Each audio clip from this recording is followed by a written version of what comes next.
Welcome, everybody. Episode number 5 of Across the Board Talk podcast. We welcome everybody who's been around and joining us once again. This episode is quite big. We're halfway to double digits. So I'm very proud of what we're doing here, guys. And as always, it's the most important to us to keep you guys informed, entertained, and just hope you vibe with us. That's our most important thing. We welcome all criticism as well as any insights you guys have on us. So as always, we hope you guys enjoy the show. Today we have a few topics to go through. As always, they're important, they are trending, and you've probably seen them on your TV if that's where you get your news from. So we have Trump taking over.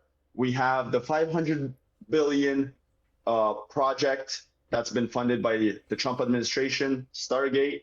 We have the top 5 Biden laws that have been overturned by Trump, as well as some of the pardons that he put out right before leaving office, which kind of shook everybody.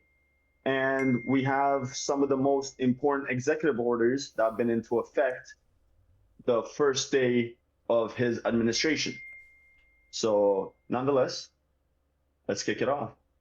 Let's do it. Right, so Trump taking over. Let's we want to run the video first, Miggy, or how do we want to go with this? Well, Trump taking over. I mean, yeah, we could pull up the first clip. We got Is Trump, that it? Yeah. Go ahead, sorry. You got Trump mentioning Canada's responsibility with letting in illegals, fentanyl, etc. And he gives us an ultimatum, tariff threat to make sure we do what he's saying. Now, on one side you've got what they said to Trump, or what they actually did, which is sending Blackhawks, and on the other side you got what they said to the media and what they're saying to the people. We got 2 different narratives, so it's good to look at both. Now, Joseph, you could pull up that first article about Canada sending their Blackhawks to the border. Found it. First, we got an article. If you scroll down a bit, though, just so our viewers that are watching can see. Yeah. I mean, here you could see, right, Canada sending Black Hawk drones to border as the clock to pacify Trump ticks down. So they're basically listening to what he's saying. If you scroll down a little bit, the third or fourth paragraph, which is really just a sentence, says Ottawa introduces 1.3 billion in spending.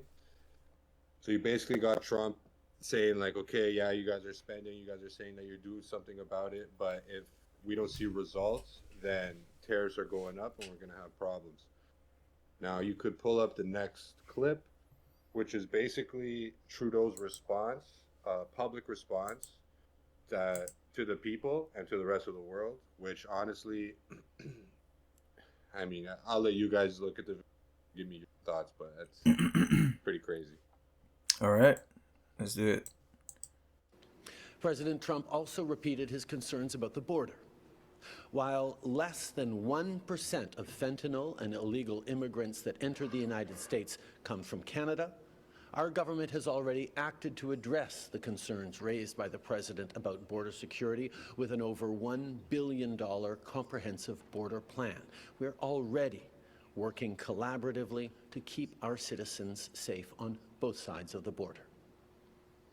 Of course, if the President does choose to proceed with tariffs on Canada, Canada will respond, and everything is on the table. Sure. Working in unison with Team Canada, as Team Canada, with business leaders, organized labor, civil society, Indigenous leaders, and premiers from coast to coast to coast, we are prepared for every possible scenario. In fact, just last night, I spoke to Premier Ford in his capacity as chair of the Council of the Federation, and he reiterated his unwavering commitment on behalf of Canadian premiers to working all together. This is an important and challenging moment for Canada and for Canadians.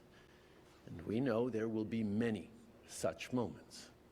Through all of it, I want to be clear that we have Canadians back. We will protect our national... You could stop it there. So basically, there's obviously no accountability. He's saying that, oh, we're already on it. We're already working on this. But, we have probably a worse problem here in Canada than in the States. And then on top of that, all he's saying, well, we're open to every measure. Everything is on the table. We got everybody's support with no real response to what they're going to do once tariff goes up. It's the usual classic Trudeau response. But what do you guys think about it? I got one comment and one question. The comment is, if we start to counter tariff, it's gonna make the economy even worse. It's not. I don't think it's a positive that we counter tariff, to be honest. And question, he made the statement after he stepped down, right? Yeah. Okay. That's the other thing. All right. So, What do you think, Jaden? yeah, Julian, go ahead. I didn't say anything. Oh, you said me, Miggy, or Julian? Yeah. I said you. I saw you were ready to say something. All right. So, two things I want to say. I want to touch up on the Blackhawks and securing the border. And my question is to the Liberals: is why did it take a foreign administration to keep Canadians safe? Forget about the Americans.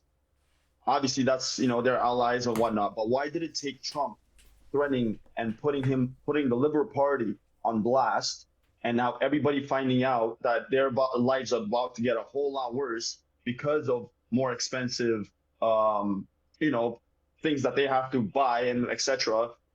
directly because of the tariffs that they're implementing on us. But once again, why did it take a foreign administration to keep Canadians safe? To highlight the fact that guns are flowing in, to hide the fact that people are being trafficked back and forth, the fact that drugs are coming in and out. Why? Like, what is it like? When is our country gonna make the decisions on their own and actually do it because of the things that they caught up onto, and not because some other country highlighted our flaws and now our party decides to wake up and put citizens, the citizens of Canada, in first position, like to think about. Two, what was Joseph? What'd you say what was the second point you talked about? I just wanted to know if he made this press conference after he stepped down. Like, is he making it as the prime minister, or is he just making it as like what is he right now? Like a civilian? Like a spokesman. Exactly. So if they step down because the polls aren't in their favor, Canadians don't believe in him anymore, why is he still the one negotiating the deals? Why is he still in power? No, is it because our House, the Senate, was one of the leaders, or unless he is the leader? Sorry, I'm not 100% sure, but I'm pretty sure he's one of the leaders, or he is the leader and he was an ex-liberal part of their party. So is there a conflict of interest? Why are we not calling it so there's an election now? And the last but not least, because he's talking a whole bunch of nothing there. Like, what's on the table, bro? What's on the table? How are you gonna go back against Trump and renegotiate whatever you got? Like, what do you have to negotiate? I want you to play that video real quick that I have a screenshot of Donald Trump when he met up with Trudeau, or when he was on the phone with him. And I want you guys to really understand the type of leader we have in power, because from what Trump says, there's a whole bunch of nothing. And this guy checkmated him right there and then.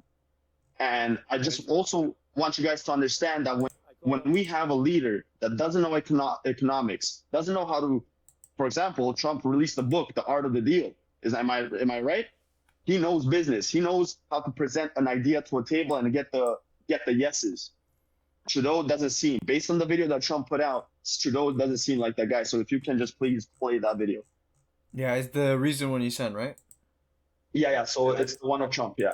And I just want to make it clear, because some people are going to say, Trudeau, Trudeau's out of power, it doesn't matter anymore. But whether it's Trudeau or he's representing the Liberal Party and their beliefs. So whoever they replace him with is going to be saying and doing the same shit. It's not going to be. It's a facade. All they did is buy time. All they're doing now is putting another puppet in front and trying to recuperate the party and try to bring belief again. But they're all part of the same circus. You guys Man, realize they're PRing. you guys realize why they don't want to do a re-election right now, right? Because like technically, if it stepped down, it should be called for a re-election now. It should be. It That should would be, what but they're waiting for this pension plans that they have, which it's like $1 million pension plan that goes out to all of them. And if they At the NDP, if they right? put it ahead, a lot of those people who were supposed to get these pension plan that comes out of our fucking tax money, they're not gonna get it. So it's like a Yeah, whole I'm sorry. scheme of waiting for that. It's Yeah. The disgusting. pension plans after destroying a country, being 6 to 8 years in power, and then us Crazy. Canadians also trusting a liberal party to do the deals that they obviously can't do anything against Trump, and we're pretty much putting people without an idea of how to fix a situation to continue strictly because of their pension plans. Where we're not even going to have pension plans because of these people. Yep. So let's play the video and let Trump say how Trudeau dealt with the negotiating. I call him Governor Trudeau, but he's Hold on, Prime Minister Trudeau when he was Prime Minister. I asked him, why would we do that? Why? And he was unable to give me an answer. He said, I don't know. And I said, do you think it's fair that we're paying Pause it. $200 million to keep... If you're going to meet up with Trump and you're there to negotiate deals, do you not think that Trump is going to ask you, how are you going to fix the situation?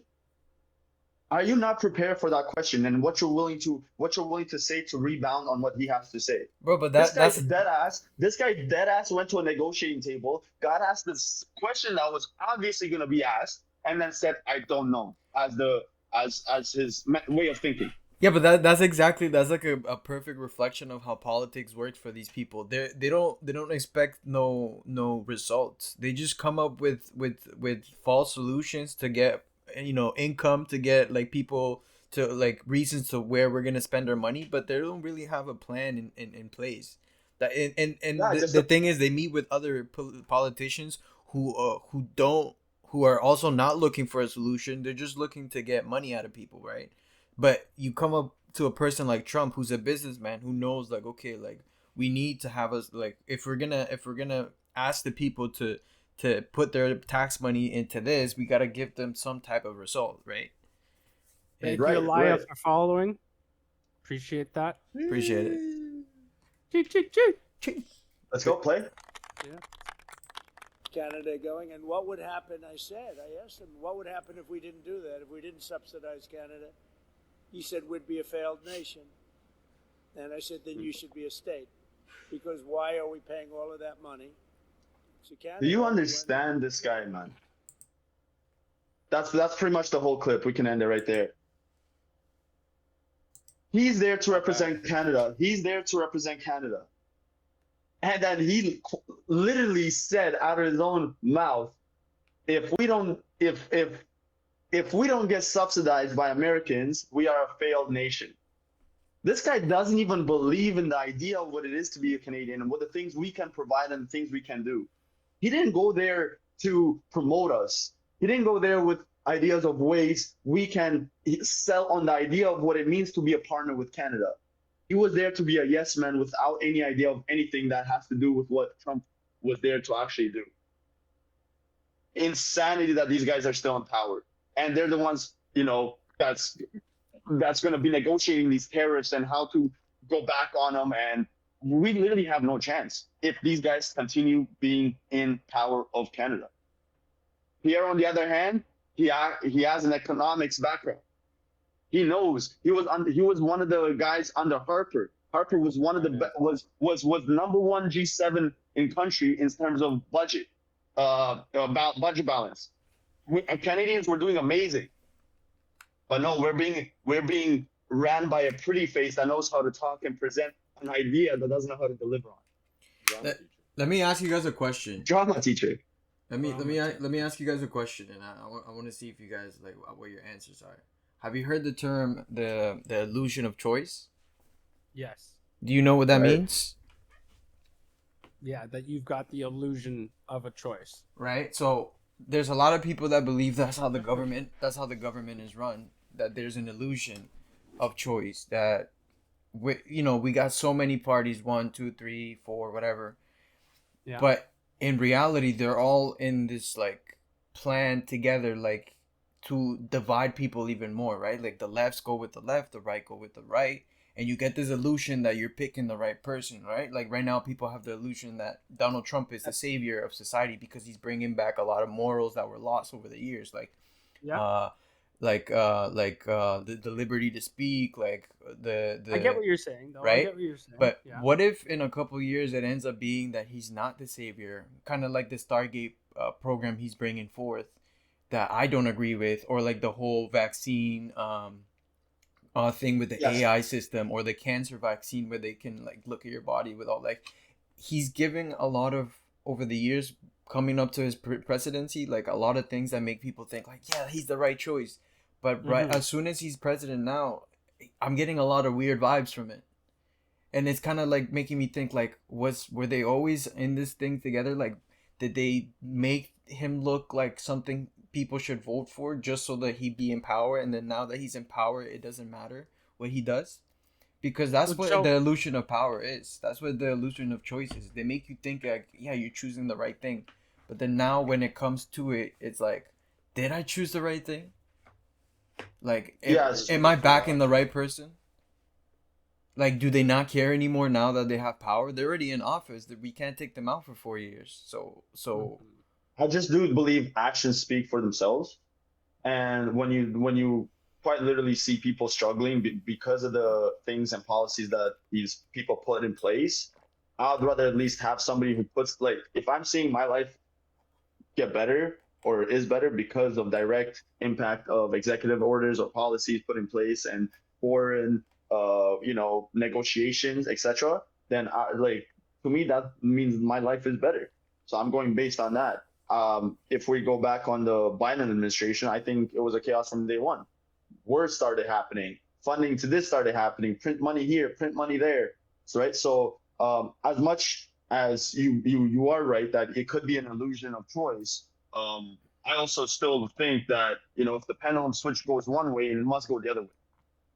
Now I'm not trying to have it. Now I'm not trying to have it go all the way that way. But at least let's go back to center. Let's go back to reality. but what if that Yeah. was a chess move? Like make someone look so bad that the next choice isn't even that bad.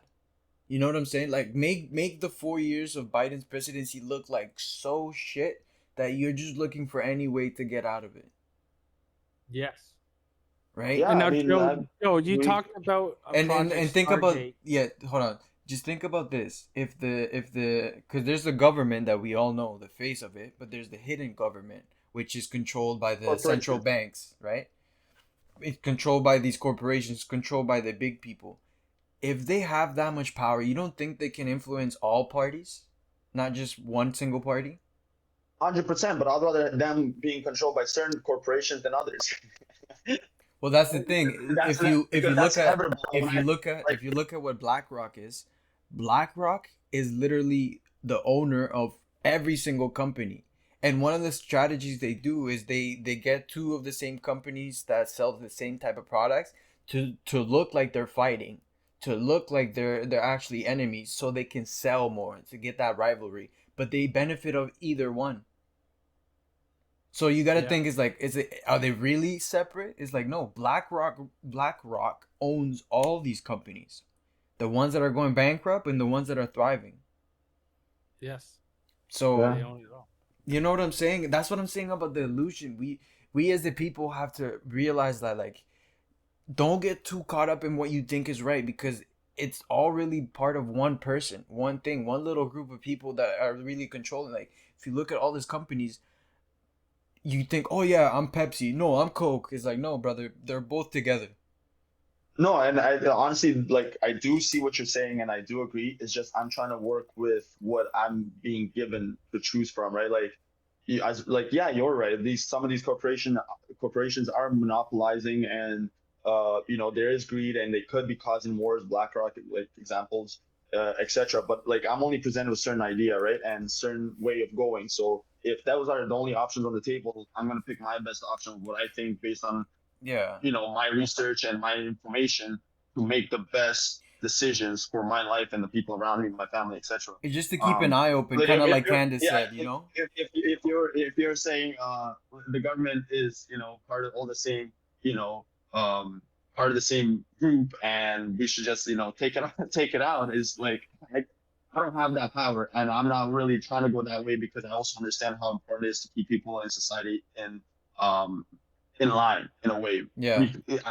If there is no line to follow, there's chaos. And when you go into that type of area, now you're talking about savagery, and we're just gonna fall off. But Yeah. anyways, I don't know. No, my point is just like choose the best option that you have at any moment, but always keep an eye open and don't put people in a pedestal just because they've done something you agree with. Like always have I the agree, eye and to like I agree. to check them if I they do agree. something weird. Like I agree with Trump a lot of the things he said, but recently with the thing with the vaccines, I'm not a fan of that at all. So that's Yeah, so making me we're look gonna at be him touching up on in that. a We will weird be way. touching up Yeah. on that in a little bit. I think Julian wanted something to say. No, I just you mentioned Project Stargate, which I know nothing about, so I'd like for you to teach me and tell me a little bit more about it. So hold Yeah, on, hold let's on, go hold on. there. So we're gonna be touching on that. We still have a little bit to go over. So we went over the Trump Trudeau negotiating deals back and forth and the border. Now we have President Milley that has some stuff to say about obviously Trump coming to power and the WEF. So if we can run that video. Uh, that one would be which one? The Argentinian president? Yeah. Okay, let me just pull it up right now. But before we watch it, it's basically, President of Argentina, Milei, speaks at the World Economic Forum conference, calling out their ideas and ideologies. Him and Trump are one of the only leaders to do so. I think you were mentioning, Adrian, that you saw Pierre also speaking out against the WEF and what they're trying to do. Now, Milei's always been a fan of Trump. He mentions him again in this speech as he speaks on the importance of freedom, economic prosperity, and keeping people informed with the truth. So if you're a Trump fan or you're just interested in another country's leader's opinion, I suggest you watch the full speech, but here's like a little clip getting an idea of just a small part of what he was calling him out for, even though he said a lot, and I think a lot of what he said is definitely important. So some of the new people to this video, and I'm like not aware of the idea. So WEF is World Economic Forum, where pretty much the most highest influencers around the world, whether it's politicians, CEOs, Billionaires. etc., go to a Switzerland, Davos, right? Am I correct? And they Yeah. have a meeting, and they talk about which direction the world should be going. So it's pretty much a globalist meeting in a way. That's what average people would call it. So let's play the video. Is it not true that right now, as we speak, in the UK, citizens are being imprisoned for exposing horrifying crimes committed by Muslim migrants? Crimes that the government seeks to conceal? Or didn't the bureaucrats in Brussels suspend Romania's elections simply because they didn't like the party that had won? Faced with each of these discussions, wokeism's first strategy is to discredit those of us who challenge these things. First by labeling us, and then by silencing us. If you're white, you must be a racist. If you're a man, you must be a misogynist or part of the patriarchy. If you're rich, you must be a cruel capitalist. If you're heterosexual, you must be heteronormative, homophobic, or transphobic. For every challenge, they have a label. And then they try to suppress you by force or through legal means. Because beneath the rhetoric of diversity, democracy, and tolerance that they so often preach, what truly lies is their blatant desire to eliminate dissent, criticism, and ultimately freedom, so they can continue to uphold a model in which they are the main beneficiaries. Haven't we heard only recently how certain European leading authorities, and quite reddish, I should say, actually have made open appeals to censorship? Actually, there is no censorship, but rather this idea that you need to silence those who don't partake in the woke ideology. Yeah, so I agree. This guy's straight up calling everybody out, which is something we should definitely see more often. Big balls on that guy. He might get killed. Yeah, He always speaks openly. Yeah, I know. I knew Miguel liked him. and You guys heard about him Pierre, before? Pierre. But No, and I was just gonna say Pierre agrees on the same thing. So if you want to pull up the screenshot I have of Pierre, Pierre also stood up for Canadians and against the WEF ideas back in 2020 during that whole situation because they were still with the whole process of closing countries down, being social distancing, infringing our rights, and I first started hearing Pierre around that time zone of calling these people out. Yeah. World Economic Forum elites are again meeting, talk about how you'll own nothing and be happy. Yes, that's actually a true quote from one of their meetings. And Pierre is once again calling them out on it. An agenda carbon tax Carney and Christian Freeland shares, which is the liberal runners. And right below it says, sign here to ban all ministers from any involvement in WF and let Canadians take back control of their lives. I'm 100% with them. How could you not love that? Yeah, I agree. We definitely don't want that future.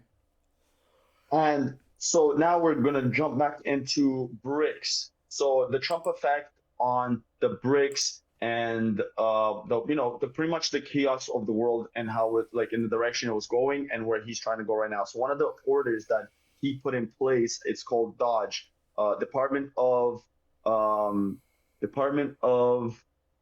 something like pretty much being efficient with their spending. And one of the things that they came up with was stopping all funding to all countries around the world except for a very few, which if I'm not mistaken is Israel, Egypt, and Jordan, and that's because of treaties that they have in place. But every other aid around the world is now going to stop. And this goes into BRICS because Trump is open to the idea of bringing peace to the world again. Right? BRICS is a big threat to the dollar. Why? Because pretty much all the enemies, big players like Russia, like China, like Iran, like I'm pretty sure Brazil signed up to it. These are big countries, big economies that are signing up with them. And yes, while they might not be as strong as they intend to be in the future, they are building a foundation, right? So Trump being aware of this, he's trying to stop all the wars. He's trying to bring somewhat of a peace in the Middle East. He is trying to make a deal between Russia and Ukraine so that they stop, killing each other and bringing a peace of mind and pretty much showing the other big players at the table that he's willing to play a negotiation and sit down and bring about the peace talks so that way everybody's more happy than they're not. So you want to take over that one, Migs? Sure. So like you said, you got BRICS holding here we got BRICS holding a meeting discussing U.S.'s leadership, Putin willing to discuss peace deal, and Trump responds on Truth Social. So, Joseph, you want to pull that up? We're also open for dialogue with the new U.S. administration on the Ukrainian conflict. The most important thing here is to eliminate the fundamental reason for the conflict. That's the most important. And as for settling the situation itself, its goal should be not a brief ceasefire, not just getting some time to regroup and rearm and carry on the conflict, but long-term peace based on respect to lawful interests of all people and nationalities living in the region. And of course, we're going to fight for the interests of Russia and its people. This is actually the goal and point of the special military operation. We're also open for dialogue with the new U.S. administration on the Ukrainian conflict. The most important thing here is to eliminate the fundamental reason for the conflict. That's the most important. And as for settling the situation itself, its goal should be not a brief ceasefire, not just getting some time to regroup and rearm and carry on Long-term the conflict, peace. but long-term peace based on respect to law. Okay, so I think we get the idea of this one. Yeah. I just want to also point out with the BRICS situation, right? So BRICS came in place when this war went off. The moment this war started and all the sanctions went against Russia, Russia had to think of ways to, recuperate in terms of economics.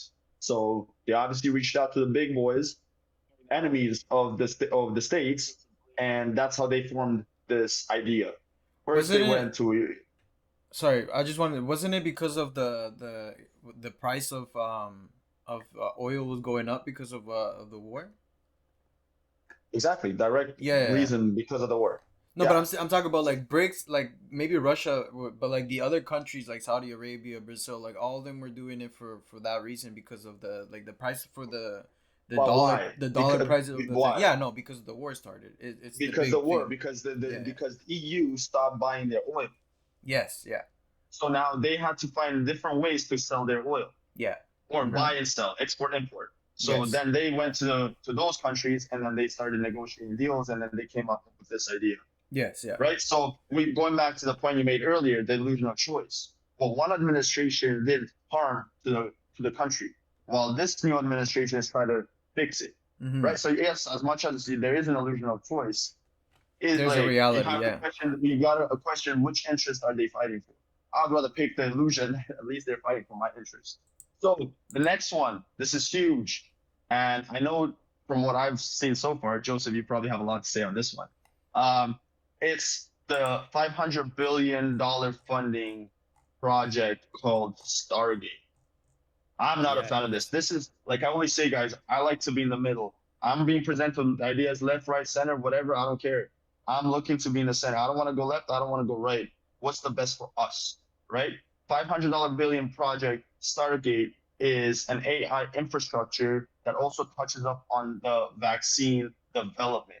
Something I'm not a fan of because of the 2020 situation, right? I did not like the idea of them infringing on rights. I did not like the idea that many nations around the world were forced to do things against their will. These are things that I'm strictly against, right? So when we have President Milley talking about freedom of choice, this that, I'm 100% with this guy. I don't like foreign governments, foreign entities telling us and infringing on the decision of these certain countries based on emergency acts, or whatever the case may be, and then forcing us to do things. So, Vicky, if you want to just touch up on and introduce this topic. Sure. So Stargate is a new American initiative which will invest $500 billion over the next 4 years building new AI infrastructures in the United States. The project will create over 100K high-quality jobs and catapult America in front of China in AI, which is a factor that you gotta really think about at the end of the day. As soon as it was announced, there was pushback by government supporters, mainly right after the mention of using AI to create personal mRNA vaccines. mRNA vaccines, yes. Yeah, mRNA vaccines. So play the clip here of him briefly explaining that for those of you who haven't seen it yet. Yeah. So just before that, I'm all for the idea of trying to compete with China and other players around the world in terms of AI development, as it is a huge thing, right? Like the more it develops, the stronger. Realistically, any country will get stronger because AI is a capability of a thinking tank, right? So it's definitely it's 100% something that I'll be all for. But when we're talking about the mRNA, guys, before vaccines were rolled out in the past, there would be tens or 20 years of safety checks and whatnot, right? And when they're talking about things being done overnight, what are these effects going to be, right? Like some of the effects of the decisions made during the 2020 era are not going to be felt until down the line. So now with all these introductions of new things coming up, it's like, okay, we got to be a little bit skeptical of the idea. Play the video. Play the video. Yeah, let's hear them out. Like I agree with you, Adrian, but let's hear these guys out first. Give them a little chance, and then at the end, Yep. Maybe you never know. Maybe they might convince Watch you. it. Let's watch it. One of the most exciting things we're working on, using the tools that Sam and Masa are providing, is a cancer vaccine. It's very interesting. It turns out, I'll be quick, all of our cancers, cancer tumors, little fragments of those tumors float around in your blood. So you can do early cancer detection. If you can do using you can do early cancer detection with a blood test. And using AI to look at the blood test, you can find the cancers that are actually serious. Can I just one thing before we keep this going, because it's such a fucking I hate when they say this shit.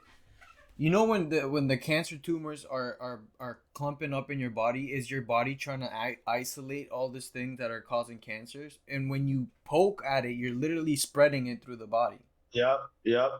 So when they talk about this stuff like, oh, we're just gonna look and see, like when these doctors do that stuff and they actually like puncture the tumor, they actually spread it even further. A lot of the cases happens is like the tumor is contained in one spot, and when they do it, it starts spreading all over the body. Yep. Threatening the person. So we can, again, cancer diagnosis using AI has the promise of just being a simple blood test. Then beyond that, once we gene sequence that cancer tumor, you can then vaccinate the person, design a vaccine for every individual person to vaccinate them against that cancer. And you can make that vaccine, that mRNA vaccine, you can make that robotically, again, using AI in about 48 hours. So imagine early cancer detection, the development of a cancer vaccine for your particular cancer aimed at you, and have that vaccine available in 48 hours. This is the promise of AI and the promise of the future. So let me just ask you guys a question. Do you guys know what mRNA is? No. Joseph? No idea. Okay, so you know what DNA is? Yes. Yeah. So your DNA is wound together. Mm-hmm. When your body does cell replication, right, it splits in half, and that one half is RNA, ribonucleic acid, right? When you go to do cell replication, it does transform into something called messenger RNA. Long story short, when you see your DNA sequence contains base pairs. There's 4 base pairs: A, T, G, C, adenine, thymine, guanine, cytosine. Those base pairs, and I remember I posted, we have another picture that I posted in here that I want you to bring up. Those base pairs, right, bind only to specifically to A to T, G to C. And so when I say you have your long messenger RNA, you're going to now pull up that picture, Joseph. You're going to have a long chain of A's and T's and G's and C's, right? Mm-hmm. And so when they talk about okay, you're going to be able to read and build the proteins and whatnot to your body to fight off these things. All of those A's and G's and C's code. They're called codons. They code for a specific type of amino acid. Now, we all know what amino acids are. They say they're the building block to proteins and healthy lifestyle, right? So these amino acids, this long chain of ribonucleic acid is going to give a bunch of codes and basically building blocks to build amino acids, which then build proteins that are going to be built to help fight whatever it is the protein is specified for. It could be breakdown of sugar, breakdown of this, breakdown of that, right? So the science behind it makes sense, right? The science behind it makes sense, and work. Sorry, go ahead. Keep going. Go ahead. No, go ahead. So I was just gonna touch up on so the idea, the science behind it, like you would say, the idea is great. The way they present it is great. Now I just hope that they deliver on the fact that it's for the well-being of society and not like for some other excellent, like other, behind the scene. Because every time they're gonna sell you on something, they're gonna touch on your emotions. So we're gonna present this AI infrastructure for mRNA, and the first thing that they say and they're gonna sell you on is by saying oh, if you have cancer, well, guess what? 1 in 2 people are set to get cancer across their lifespan, right? So now they're pretty much selling to 50% of the population, saying, oh, when you get cancer, you have this idea that can fix you. Okay, great. If that's actually their intent to help society, but if you put it into the wrong hands, and once again, we got to go back to the 2020 situation. Why did Fauci get pardoned? Right. So I Science. totally agree that yes. Right. So I totally agree that yes, if it's done for the well-being of people, and that's the idea that they want to run with, and that's their intent. I'm with science. I'm with it. I agree. Yes, let's help people. Let's help people beat their diseases, but we got to be skeptical on who's running these things and why and what's going to be mandatory once these things go in place. Absolutely, we gotta always question ulterior motives and people that are gonna have the power. So now, at the end of the day, you hear what he's saying, right? We're gonna take your blood, and when he says mRNA, so I don't think anybody touched on this though. What are they looking for? Your DNA. They want your DNA.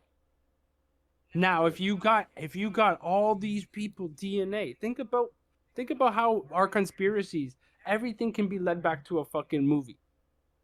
Yeah. What if they're collecting samples and wanting to grab the best traits and let AI start picking? Now we got a sample size. We're gonna have all these people coming in giving blood samples and all this stuff. Genomes. Your chromosomes date back to your ancestors. There are pieces of them that are in your genes right now. And so there are specific traits. When we see my eyes are blue, you got brown. So that my gene codes for that. Eventually, blue eyes will be phased out entirely, right? They're non-dominant traits. So they could be grabbing your DNA, everybody's DNA, and potentially manipulating with it. Yeah, and that hits on a really actually interesting conspiracy, which is actually part of what we're going to talk about later. Because okay, let's just say that's true, right? And we may not want that for our country, right? We may say like, oh, do we want to give our government the power to kind of use our information like that, right? Use our DNA for that. But then at the other hand, you have to see what's the other side of the world doing. What's China doing?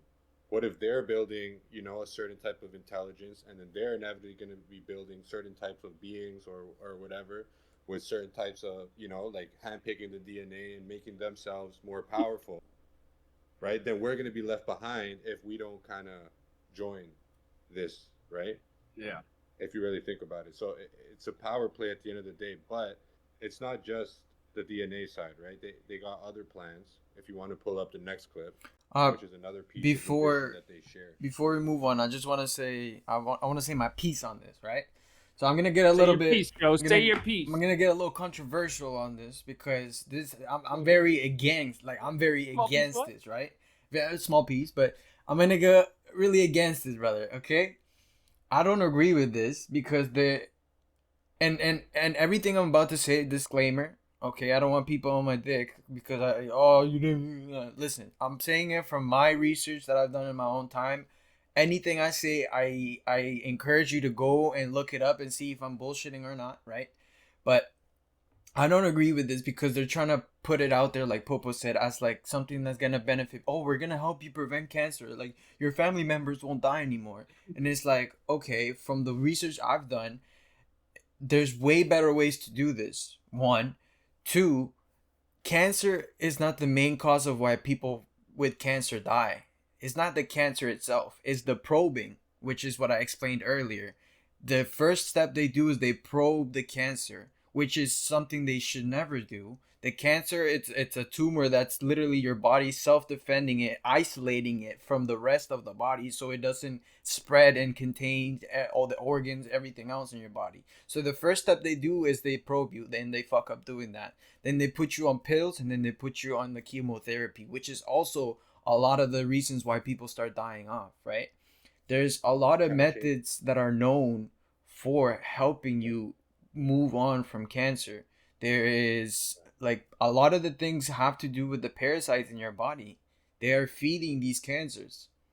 So right. So what Joseph is saying is that they're presenting you a solution with a dollar sign to it, rather than giving you a permanent solution like eating healthy, a healthy lifestyle. And the reason why you got to be skeptical is because look at RFK. He's coming out with RFK. many studies saying and dating back to all the vaccines that have been rolled out one after the other, and kids just being born. And then all of a sudden they're injected with whatever amount of vaccines. And studies is showing that over the years, because of these actions done by big pharma, etc. I don't want to speak on them because they're a scary topic. You know what I'm saying? But like whatever. The studies coming out that because of these things that they did with these vaccines, and so many along the line that came out, now RFK is coming out saying that some of these vaccines didn't even need to be put out. They're People not didn't even necessary. need them. No. They're not necessary. So when you're being injected with all these back to back to back to back, it's causing autoimmune problem. It's causing what is it called? Allergies. It's causing strokes down the line. Bro, It's causing cancer down the line. The body is a chemical factory. Anything that you inject, like all these vaccines are supposed to help you with this stuff, your body, after you get, like, for example, the people that got sick with COVID, I got sick with COVID one time. After that one time, I didn't need any shots. I never got sick again. Why? Because my body built its own immune system to it. My body already been through it, and then overcame the virus, and then it built its own antivirus without needing a vaccine or anything like that. Like, your body's capable of overcoming this stuff, right? Of course there's going to be the people that are weak, like, I mean, immune wise, who are inevitably gonna either die or something, but the majority of people who are in a healthy state of being are gonna get sick and overcome it and get better and build their own immune system to it. So these vaccines, it's really not necessary. Right. So I don't want to debate on which ones are necessary, which ones not, because I'm not informed. Like I'm not a doctor, so this is not medical advice. It's just It's my opinion. No, Like, I'm giving my opinion. Yeah, On it, yes. that's one thing we got to put out and say. And one last thing I want to say about this regarding the skepticism of vaccines, etc. RFK came out with the study saying that people who take the flu shots, they're more protected against that flu, but then they're 4.4 times, if I'm not mistaken on the number, more likely to get other infections. So I just wanted to, and there's actually a study that you can look, RFK, if you just type those keywords, RFK 4.4% more likely vaccine infection. If you type in those words, you'll be able to pull it up and make a research on it. Look up Dr. Sebi for the cancer thing, for the cancer treatment. That's a great guy to look up if you don't believe that cancer can be cured by holistic methods. He beat Big Pharma in court because they asked they were going to throw him in jail, and they asked them to bring proof of him actually curing these people using these remedies that he was putting out, and he actually won the court case. Cure them all. Just a reference Cure to them some all. of these people. And these people, there's a lot of people talking about these. Barbara, for example, there's this doctor called Barbara. She goes in on these topics. Anyways, guys, I feel like we went a little bit off. Yeah, we went a little bit off. Hold on, because you guys are talking about the skepticism, which is fine. Like I agree with you. I hear you guys out. I just want to get something clear specifically to this, and I want to ask Julian. The way that they're talking about how they're trying to, the new way kind of how they want to do cancer, it's different than what they're previously doing, right? Like they're not trying to, it's different, completely different from chemotherapy, completely different. Yeah, like that you're talking about the application. Chemotherapy, you're applying a laser and burning the fucking cells away, right? Yeah. Just like how you have fat cells under your skin, you have 3 layers of cells. It's 3 layers of skin, right?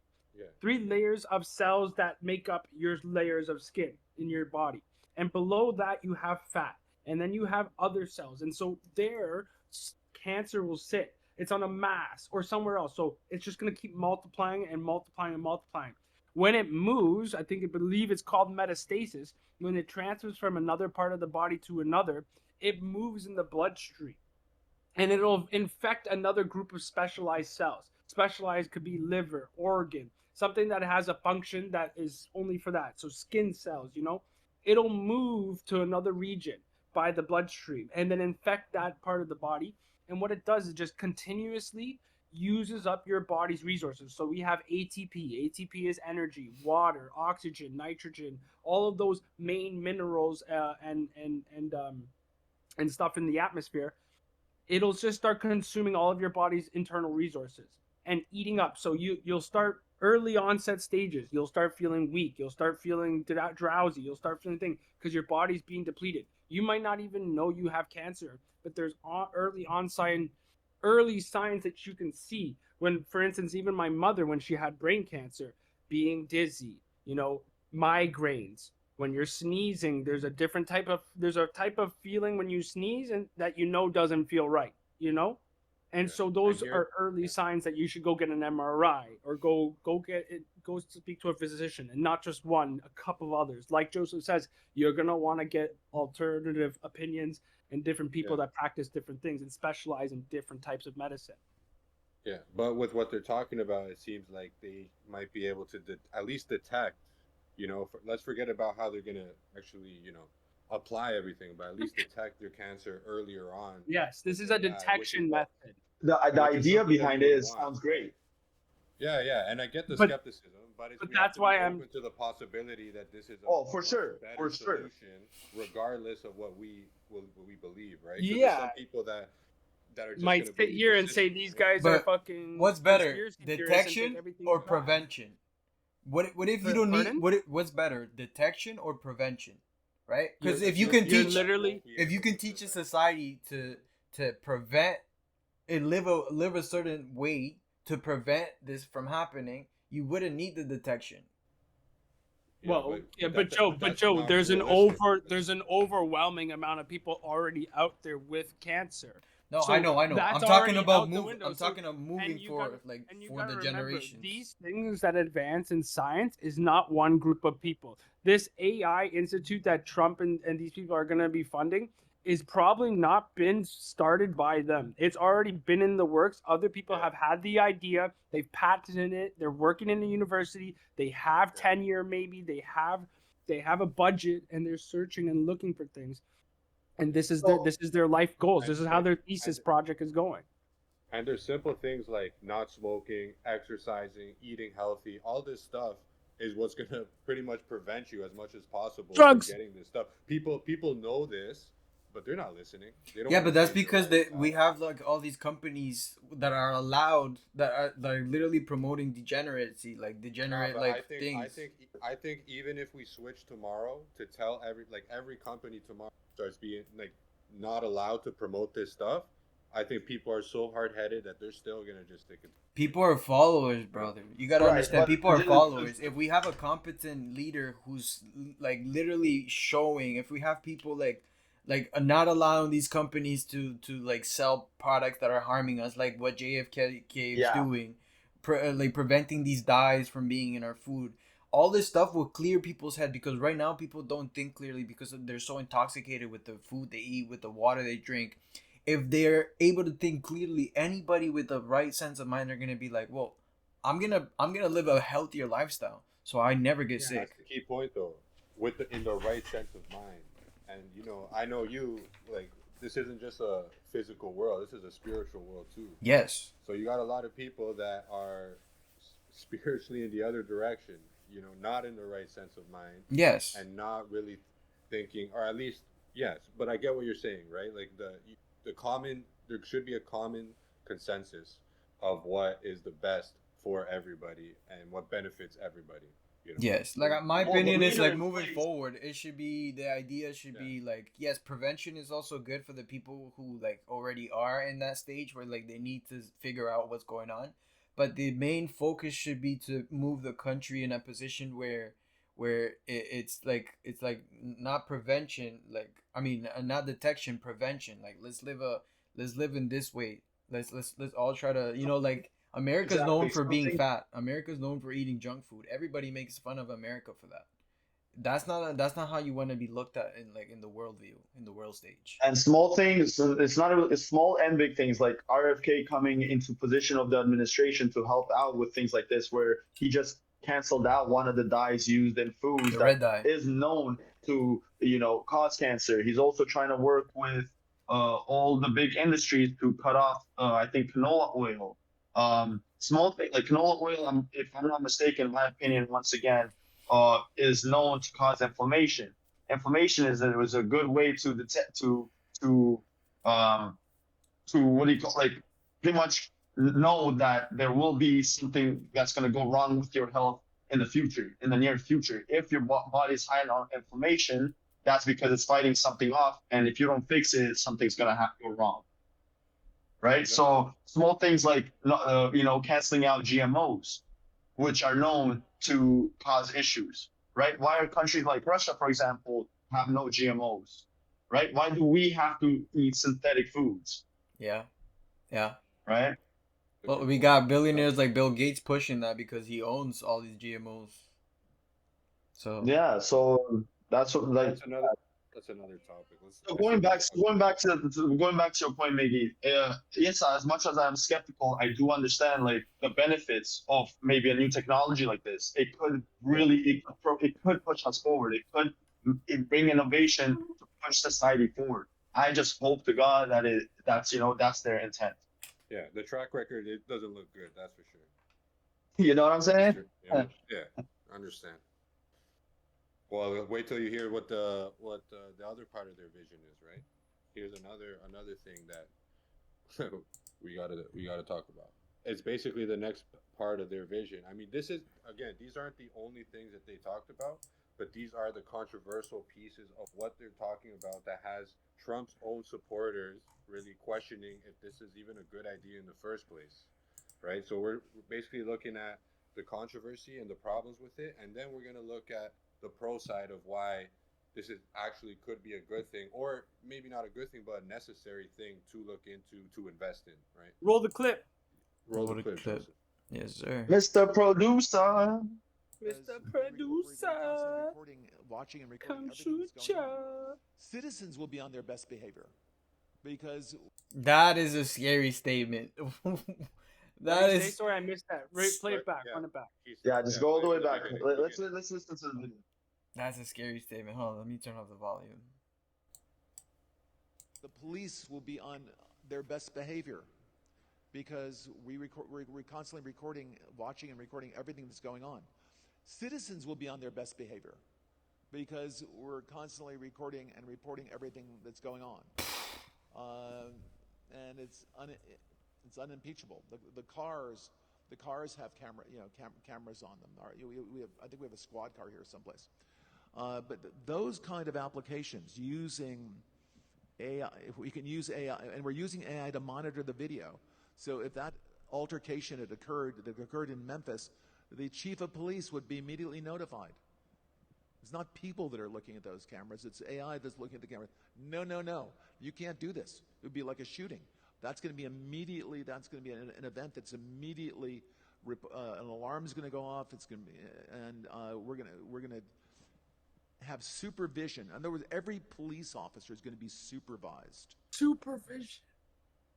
See how they're using the words? You could stop it there. That's pretty much the point of it, right? Yo, what's wrong with his skin? You see how they're using the words? The police are going to be supervised because that's what they know the people want. They want people to be saying the cops are going to be held accountable after all this George Floyd stuff happened. They're salesmen, yeah.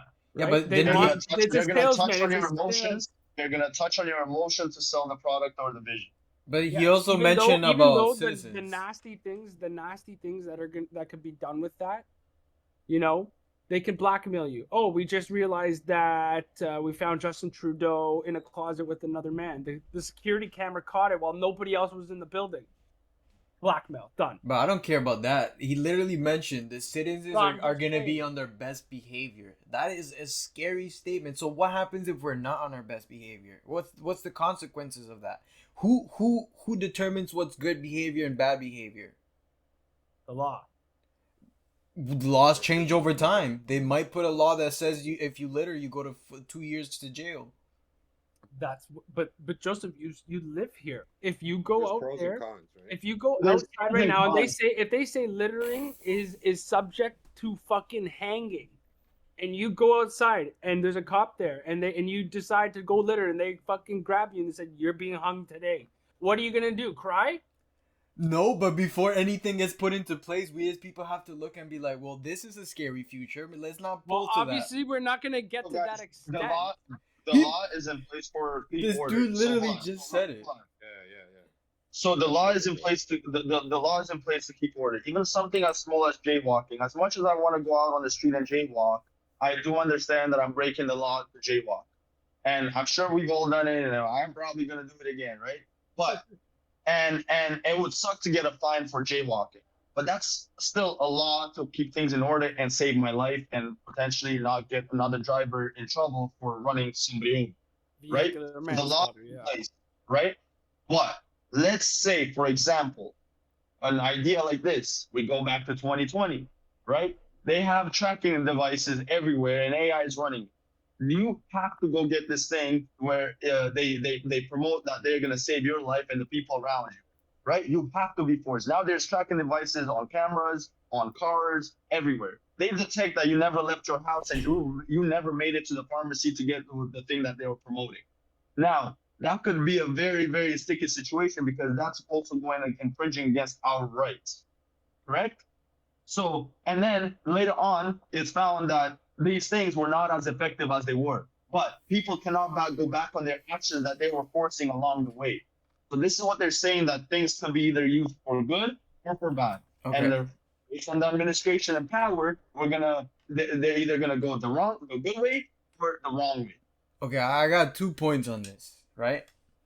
One, the law can change at any time, and they are the ones that determine the law. They put out the law, and we as citizens, the way we decide is they put it out, and if we don't protest, they keep the law, right? So protesting is a way for us to say, no, we don't really fuck with that law, turn it back. We have a say in laws. Two, there's a movie with Tom Cruise, and it's the future where people are arrested before they commit crimes. Oh yes, that's a really good movie. They're arrested when the ball rolls around. Yes, so it's three AI systems, and they basically predict a person, like they predict the patterns, and they see the future of a person committing a crime, and then these agencies go out and arrest these people before they even commit the crime. Minority Report. Minority Report. So that's the future he's literally outputting. If this AI systems advance to that level, they're literally gonna be arresting people before people even get to commit the crime. Well, that's a possibility. That's not exactly what he's saying, but no, it's a huge possibility. If Well, they're but not- watching at all times and they're able to algorithmically read the patterns of a person's past, they will be able to see the future. If you know the past, you'll see the future, right? That's why Like history is important. If they have a vision, and for example, you've shown to a protest in the past to show that you're somebody that stands up to these type of things, and they have an idea to bring up, they can pretty much detect the fact that in the future you're gonna be protesting those ideas, and now it could be used for the wrong. These AI systems will know you better than you know yourself, and especially if they're able to read thermal, like they can see your body, they can read your emotions, they can see when you're agitated or not. The things they'll be able to predict are crazy. So it's literally painting out a future where it might be like that, where they might arrest you before you even commit the crime. Maybe you just think about it, maybe like that lady who talked to the insurance company and she said, "You guys are next." Didn't commit no crime, but now she's facing 15 years. And that's a very good point. Yeah, I mean, it really depends who's running the show, right? It depends on what. And that's scary. That's what it's all about, and that's why what you guys are saying is completely valid, because if you look at history, like every government takes advantage, right, to control the population and make them obey rather than to listen to what the population actually wants. But there's pro sides, right? So let's just say we live in a society where they're not just trying to control the people, and where we as a people end up voting or have more of a say on how the AI runs, right? Then we could live in a society where, okay, yeah, they'll catch you jaywalking, but they're not going to punish you for that because that's ridiculous. But at the same time, there's no one's going to be able to get away with murder, right? People, like, you could eliminate stuff like sex trafficking, stuff like that. It's going to be way harder. Let's just say you go on a date, you're a powerful individual, and some girl's trying to set you up to get money from you, right? You're going to have a bunch of proof being like, nah, this bitch is tripping, right? so there is, like, it. You just won us over, bro. You just got us. We agree now. No, if there's a way where actually that's a great point. Yeah, I'm not trying to get framed no more, bro. I'm tired of this shit. But if you look at history, I'm it is a tired of scary this, thing. Grandpa. It is something that we got to be careful about. But again, if AI runs in the majority's favor, then again, this is something that we're gonna want. Because if also think about the fact that if other countries start, China, right, and technology is going to increase, if we become the one country that the people don't want this, we're not gonna have this surveillance system around. Guess where the criminals are gonna? They're gonna be like, fuck that. I ain't trying to live in China.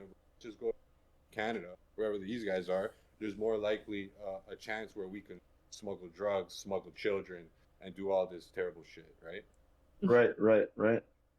Yeah. So there is pros and cons. We just hope, like we say, by the grace of God, that these guys are actually the people in power, mean well for society. And this goes with everything. That goes from the vaccines, that goes from the laws they put in place, that goes from the AI infrastructure that they want to put up. But Is you also gotta look at like the crime, like the crime in a country depends on education and depends on border control and depends on unemployment rates, right? If you have a country where you're good with your gun control, where you're good with your border control, where you're good with your unemployment control, where people are really in a healthy mental state with their healthy bodies, the crime rate is gonna be fairly low. And if you up the security on the country, put a lot more police, there's no necessity technically for that type of AI advanced system to secure the country, because you have a country where people are in their right mind of state. They all are employed, so they have no need to go out of their way to steal or rob. You have people who are watching the border and not letting people who don't belong in that country to commit crimes. You know what I'm saying? But that's a great idea in theory, but that involves having a government or a system in place that keeps whoever's making the rules accountable, right? Which we don't really have because they're the ones making the rules, so they're just keeping the people accountable and not themselves. But then you want to give them the charge of having these AI systems that control even more? But that's what I'm saying. Like, if there's a way to that they're not in charge of the AI system, and the Who people would are be? in charge of the AI system. I know. We're realistically, you're right. Realistically and historically speaking, it's going to be these people that control it to their Inevitably, even if they're not the face right? of it. But there's a chance. There's always a chance, even if it's a small chance, where this could be positive if the AI is set up to help humanity, right? The only way I can Let's see just that working is the neighborhood watch type thing, where neighborhoods come yeah, together and yeah. they take control of like a certain amount of these AI systems, and then each night they switch between neighborhoods. Like, hey, we'll take care of this watch. We'll do this watch. Listen, Right? I've always until the wrong neighbor gets a hand on it. Just I've peeping, motherfuckers peeping at you like, hey yo, she got a fatty, brother. You want to say something, Julian, before we? No, it's move on? okay. It's okay. It's okay. Let's move on. Because Oh, basically, say with your chest out. Come on now. No. Yeah, It was something stupid. It was a protruding thought. Stupid thought. The intruding, One of those. the intruding Don't give thoughts, him man. don't give him the AI system. This guy's got. because here I'm not lying. for the next couple clips, we got other people, not just us, right, that are talking about the pro sides of this whole investment, this whole idea. Now, first we got Value Taman explaining the pro sides of the argument when it comes to AI being used for purposes, right? We talked about how we should be skeptical, but here's a pro side of why it could be a good thing. Tom, thoughts? I think this is the exciting part of AI. What he's talking about is gene sequencing, where you can get in and you can understand all of the gene sequencing that you have and find out what you don't have. And, I'll describe it to people. If you've ever known someone that had a lot of bad allergies, Vinny, you've ever known anybody that had a lot of bad allergies? Yep. And did they Family ever tell members. you that they had to go to an allergist and they lay down on the table and on they their back? prick them a bunch of times. Yeah, they do that. Yeah, they just little pricks, and there's like 10 of them in a row, and they said, oh, number 7, number 8, and number 9, fins, furs, and feathers. You can't have any pets, Yeah. right? And they tell you what it is. Well, that's the old manual way. And then I remember 1978, I believe it was 78, I was in high school. I remember seeing, we saw what a DNA looked like, the helix for the first time, and understood that how all these things attach together, and we had figured it out. Well, now with AI, we can break these puzzles and we can go take a look at a cancerous tumor and say, aha, this is what you do. This is how you replicate yourself. So you know what I'm going to do? I'm going to give this person a customized, basically, prescription so that the tumor can't grow. And so, and what he's talking about in 48 hours, he's talking about the incredible computational power, of AI coming to the incredible ultra microscopic, size and complexity of cancerous tumors. And so I think, Larry gave a vision statement, and he's giving a vision statement when he's talking about AI, what it could do for all of us. And so, there's a lot of testing and a lot of things have to happen, but what he's pointing out is the vision for what this project could do. And I think it's pretty exciting. Not a lot of people are supportive I do of it. too. How do you feel about I agree it? with them. First of all, this is another. You could stop it there. That Vinny basically saying what you guys were saying earlier, which is completely valid. Yeah. I was gonna say Vinny's about to go in on them. Yeah, and I agree, right? I'm with Joseph. I don't think when it comes to cancer treatments, you don't need technology, right? But this is something that we've always been to as humans in general, and it's good, I guess, to find out the details and pretty much understand it on a scientific But that's level, what I'm right? saying. That's what I'm saying to you guys. I know, Joseph. I don't want to open the can here and let Joseph go wild. But Let him we live. talked about it already, so we understand our point of views, right? You're just just giving the scientific argument. Say it with your chest, Lord Julian. Say it with your chest, brother. Let me hear it. no, it's just cancer is you can prevent it until you can't. Sure, yeah. So sometimes it's just gonna happen. It's in your DNA that you're gonna get it when you're 45, 25, 65, doesn't matter, right? And so because it just comes, and you're not gonna know. One day you might just start your eyesight when you're driving. It might just start being blurry, and it's gonna be blurry from that point on. And then you're gonna go get it down the line. You're gonna find, okay, now you're gonna have some sort of cancer that's impinging on you being able to see, right? And what are you gonna do? Look up Dr. Sebi. Are you gonna just start changing your diet, or are you gonna go seek help? And then they're gonna be like, listen, we're gonna do this test. It's gonna take less than 48 hours versus our original method. We're gonna just throw shit at it and guess. You're gonna fucking do the treatment. You're not gonna sit there and skepticize about, oh, this is unethical or these guys are shady. Like, you're gonna do the treatment, and if not, then change your diet and potentially get better or don't get better. But you're not, anything that you can do to help, you're gonna do it. I know you are, because you're not gonna want to die. Julian, you gotta look at Dr. Sebi though. Like, I'm not gonna I go. know Dr. Sebi. I know everybody. No, the loves reason Mr. look, Dr. the reason Sebi. I bring him, the reason can just do hold it. on. The You reason can I bring do him it. up, the reason I bring him up is because you said, sure, there's a point where you can't go back, right? All the patients that he took care of in that court case where he healed them all were patients where the doctor said there's nothing else we can do for them. 80 of them. So a lot of people are they bring up the ideas like that was back then, right? Joseph, so how do you fix it like this? Newborns get cancers. Kids who are 1, 2, 3 years old. How are you gonna fix cancer on them who they can't take the food in a solid form? Well, bro, how are you gonna fix these people? There's a study that says newborns until a certain age should not be eating solid food. They should only be drinking their mother's milk until like a certain age. My point. That's his point. That's my point. So a kid, an infant, somebody who's 1, 2, 3, 4 years old gets cancer, and you can't just put them directly on these diets and these different type of teas who could potentially be toxic if you're doing it in the wrong ounce. But the mother could because if she's eating healthy in a proper way, the nutrients she's giving off to the kid directly affect the kid.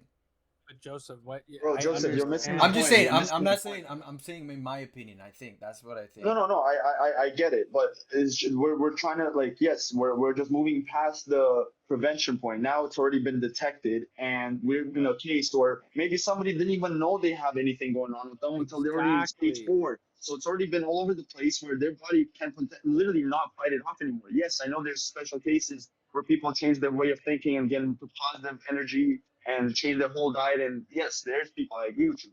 And I'm just trying to push back on the idea that there's sometimes it's too late. And if there is a pill or an easy way out to fix your situation, I think that should be available, right? Like, of course, there's skepticism. I'm going back and forth. I already stated my skepticism with it. I also understand that there is a high value in it. I also understand that if these guys could be just selling an idea, because guess what? If there is such a thing as bringing a vaccine to fix all your problems, you will never go to the pharmacy ever again. So now there's billions of dollars on the farmers So that they're going look, to lose money. I'll lean with I you do guys. understand this. I'll lean with you guys. I'm also not against the idea of AI. Like I said it before, I believe AI is like a partnership that we can have with humanity that can help us evolve. Not transhumanism, not joining with them, but using them and helping each other out, right? I do believe that. But the thing I'm against is the people in power of these things, right? Are they looking for our best interest?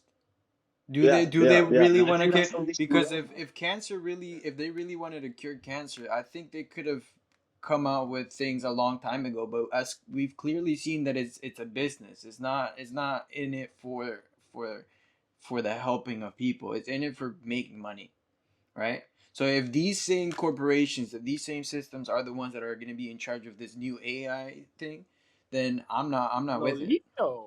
I'm not with it. Yeah. Well, I think that pretty much wraps up, the pros and the cons on that side. Now, there's the other side of the argument, which I think is the most important thing to consider. Um, that basically this whole Stargate thing is a direct response to stay ahead or at least be able to compete with China when it comes to AI and future technology. Because they're trying to be the top dog. They've been investing in this. They've been saying this, like they've been focused on this for a while, and you know that they're a very disciplined group. Now, here's a good explanation I found on X of how they've been able to do it, what their thought process is, and it kind of illustrates what America has, but how China stays ahead of the game. So, if you want to play that next clip.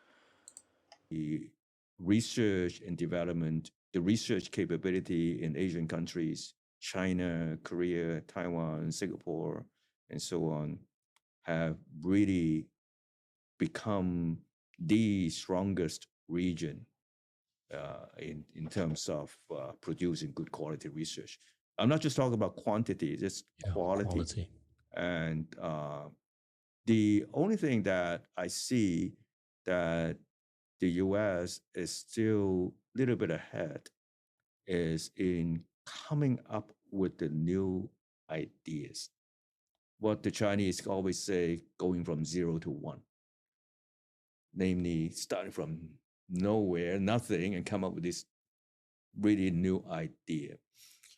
And if I look at what I would call new idea that is not been discussed before, the US still, if you read the research papers, the US still is the principal place where these new ideas come from. But once these new ideas become known, then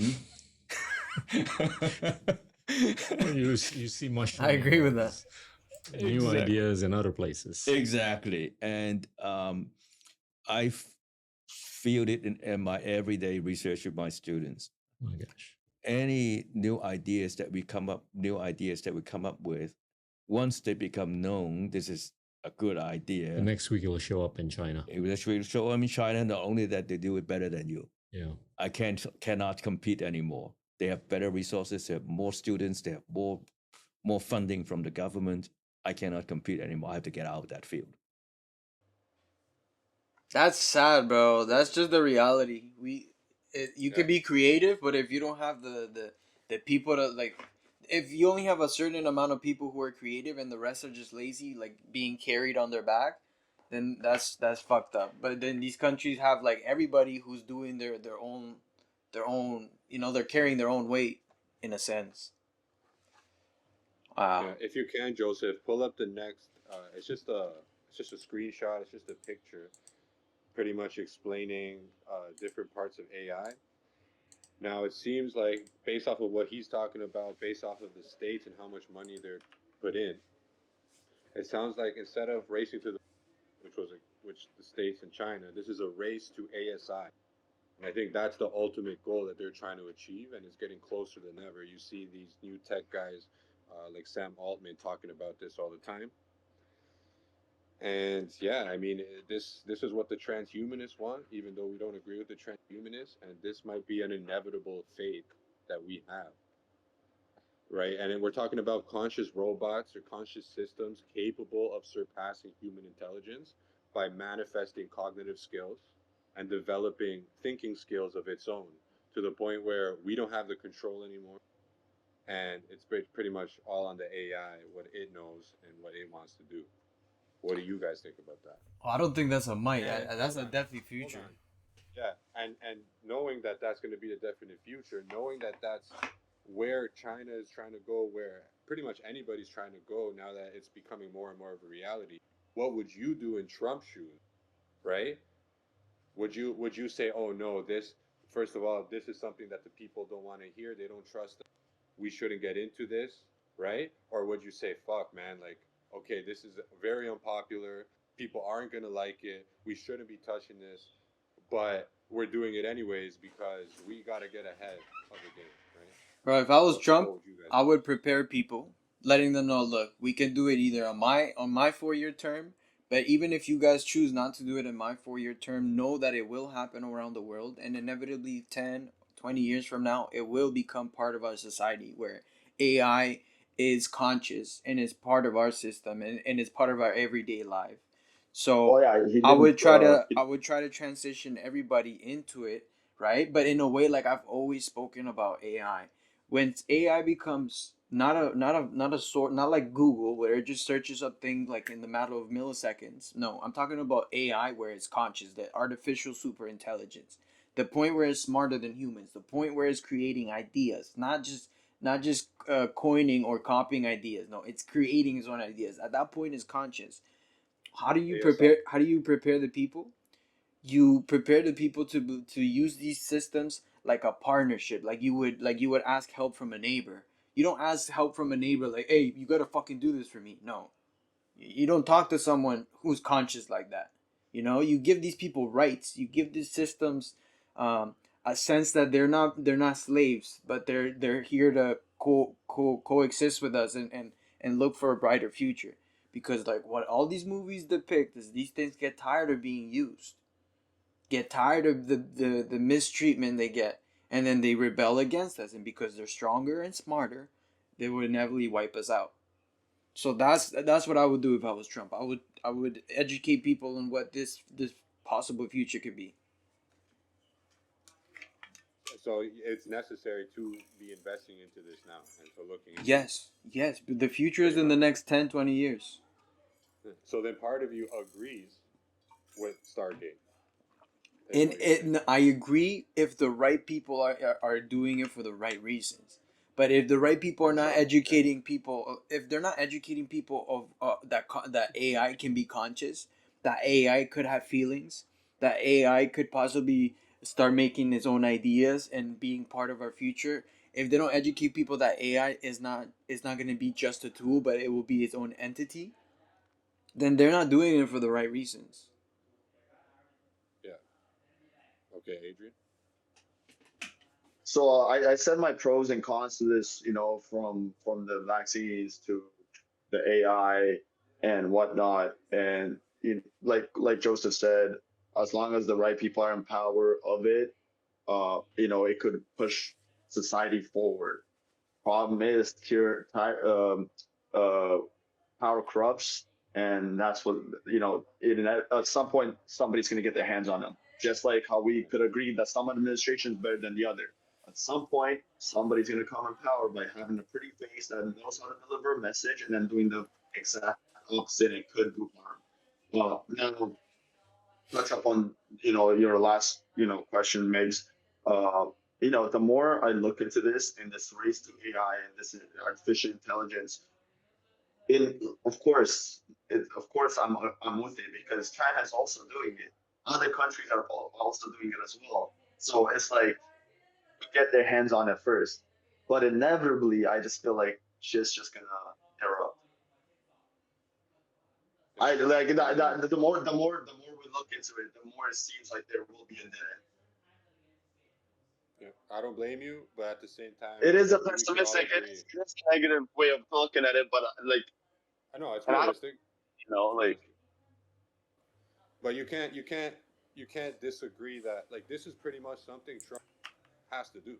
Period. oh, I agree. Now, Oh, no, no, I'm now, with it. I'm with it. I'm with it. yeah. Now Joseph's right, right? It depends on how they implement it, how they educate people, how they go about it. That's a different question. But at the end of the day, a lot of people are like, "Oh, Trump, like I was supporting him, but now that he's trying to push this, like I can't support him." It's like, bro, like he has no choice really as a leader of the fucking And United States. He has and to do this. and you How he gotta does understand. it, debatable. We'll continue. And we have to understand why these people feel that way, right? Like, bro, Yeah. people have been Yes. traumatized. No, dead ass. Yeah. People have been traumatized during 2020 and all that shit that's going on. Nobody would have thought that governments would be able to infringe on things that they've been, put in place after World War II to never do testings and never be forcing people on their rights. Like the way things got infringed during that era, people are literally traumatized.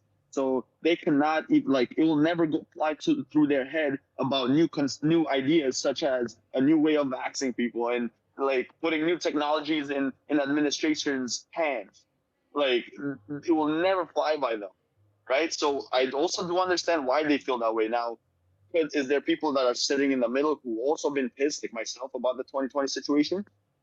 But can also with a clear mind understand the pros and cons of these new things coming out. Yeah, I can sit there, but I'm also aware that not everybody does that. Not everybody can take themselves out of a situation and break it down with information, facts or not, and then move forward with it. Right? Like people are emotional beings. Yo, Miggy, I think you should ask Julian the question because I'm pretty sure he missed it. Ask me the question, Mickey. And you we've were- been doing this for an hour. Just to answer your question. Go ahead.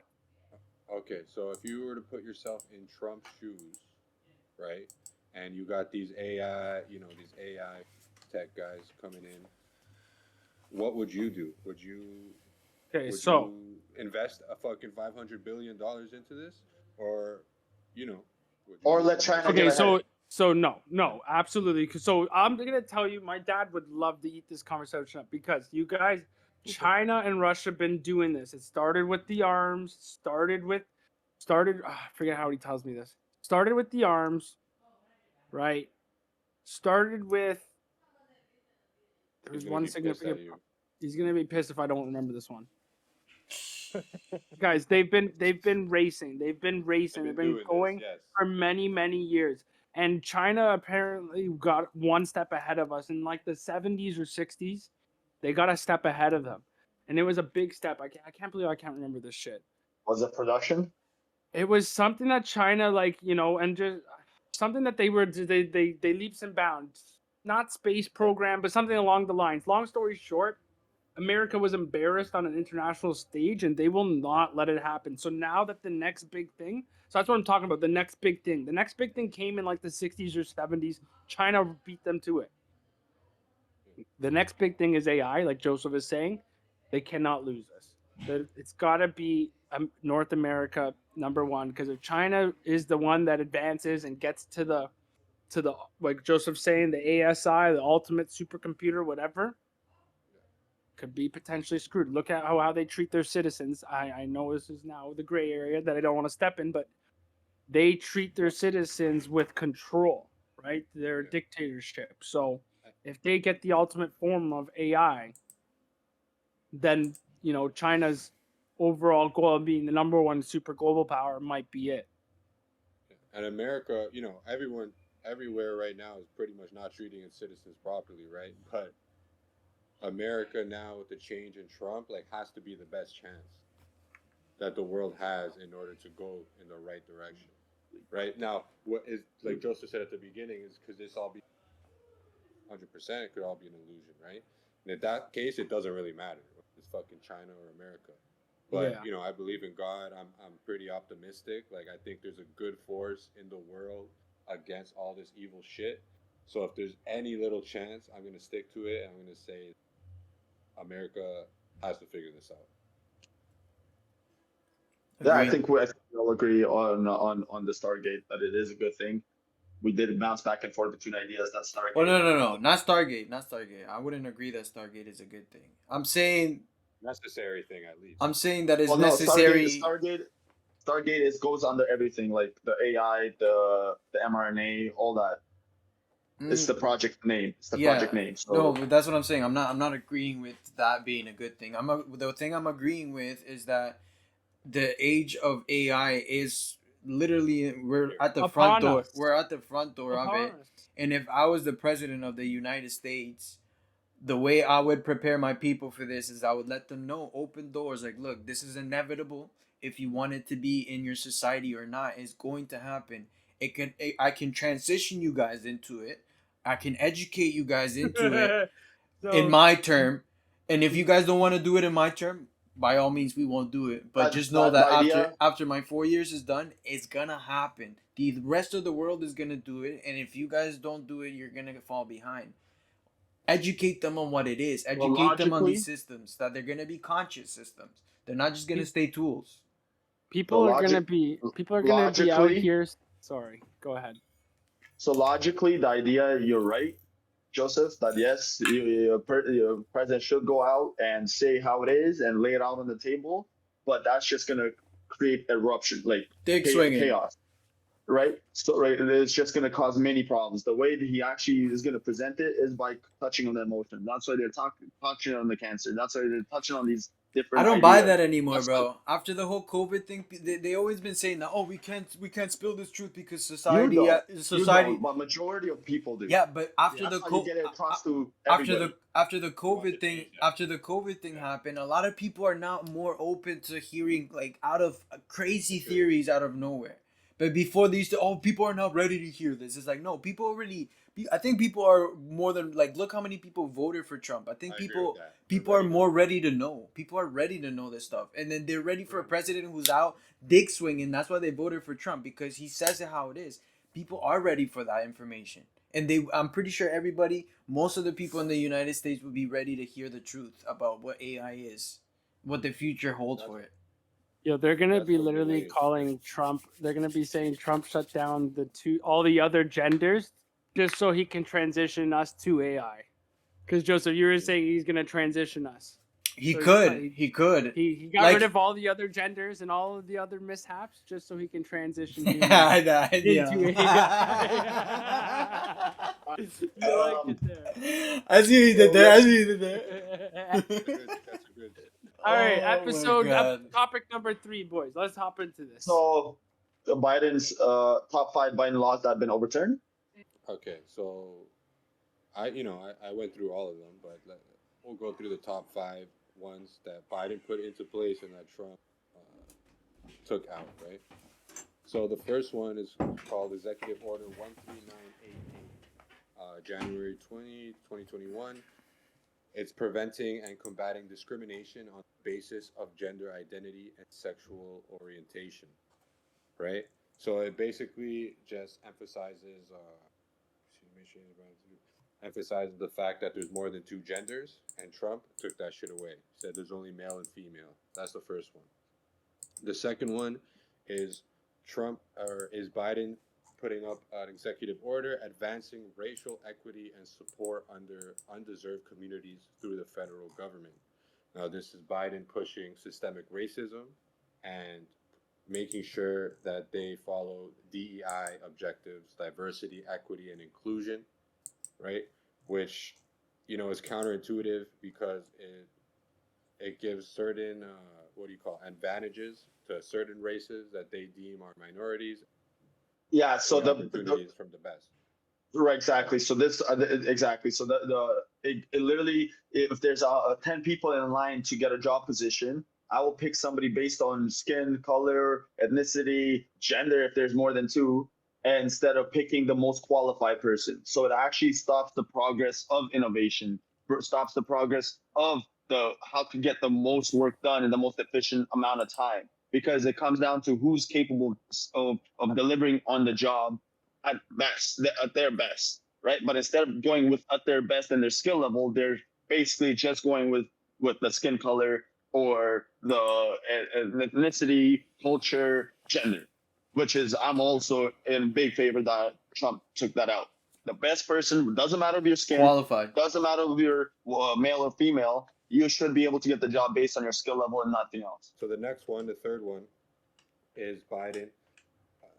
Executive Order 14004, enabling all qualified Americans to serve their country. Now, my opinion, and this is Trump's opinion also, if you're transgender, like there's no room for that in the military. You know, it was deemed a mental condition before, even increasing women into the military. What do you guys think about that? Women in the military? Women, well, this is specifically about transgender, but like we're talking about the military here. You know, we're talking about fucking going to fucking war, right? It depends, bro. I'm with the women in the military. I'm like, if you want equal rights, equal fights. You know what I'm saying? Like, if you want, you know what I'm saying? Like, you better defend the country as well when they call you for that. You know, for you to serve, you gotta. I'm all for it. I'm all for it, but at the same time, I do believe it should be men. It should be men protecting the country, and transgenders, if they want to serve, fuck it. If they want to go do something productive for the country, go ahead. Yeah, if they're qualified, I'm all for it. I'm the same way. Don't blur the lines. Don't keep adding more chaos to the list. Man, women, whatever the fuck you want to Dog, cat. Everybody can serve. Just don't blur the lines.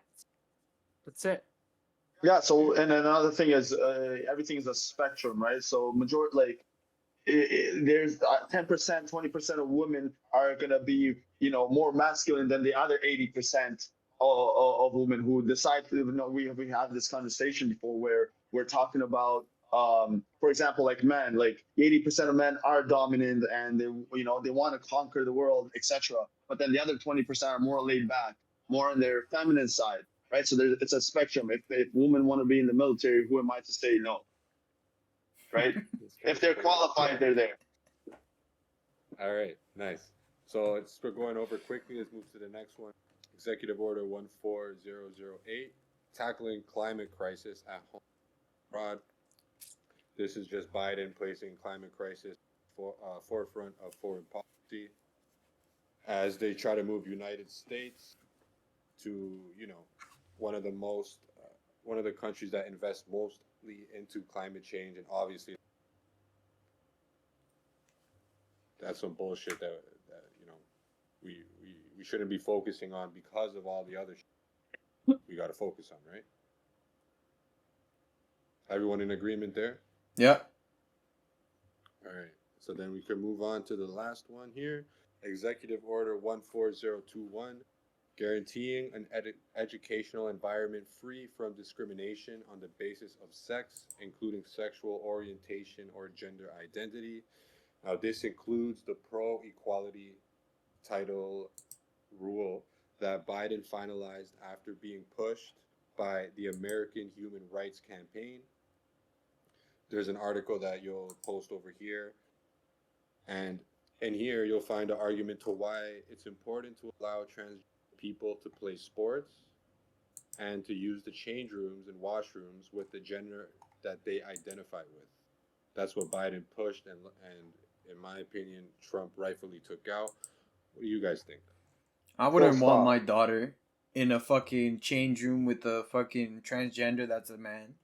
There's been cases where they you know, it's been raped, and I don't want that. I would never want grape. Did you say grape? Grape, because I don't want to say the R word of it. We don't like grapes. We don't like grapes. Yeah. I'll say that word. None. No graping. So there's been cases where it's like, you know, I'm pretty sure there was like a case in a high school in Mississauga or something like that where it happened, where it was like a girl got. There's so often. Yeah, and it's like I don't agree. Like this, I'm okay with whatever they want to have. They should have their own independent washroom for No, people. no, I totally agree. So male and female. That's it. Yeah.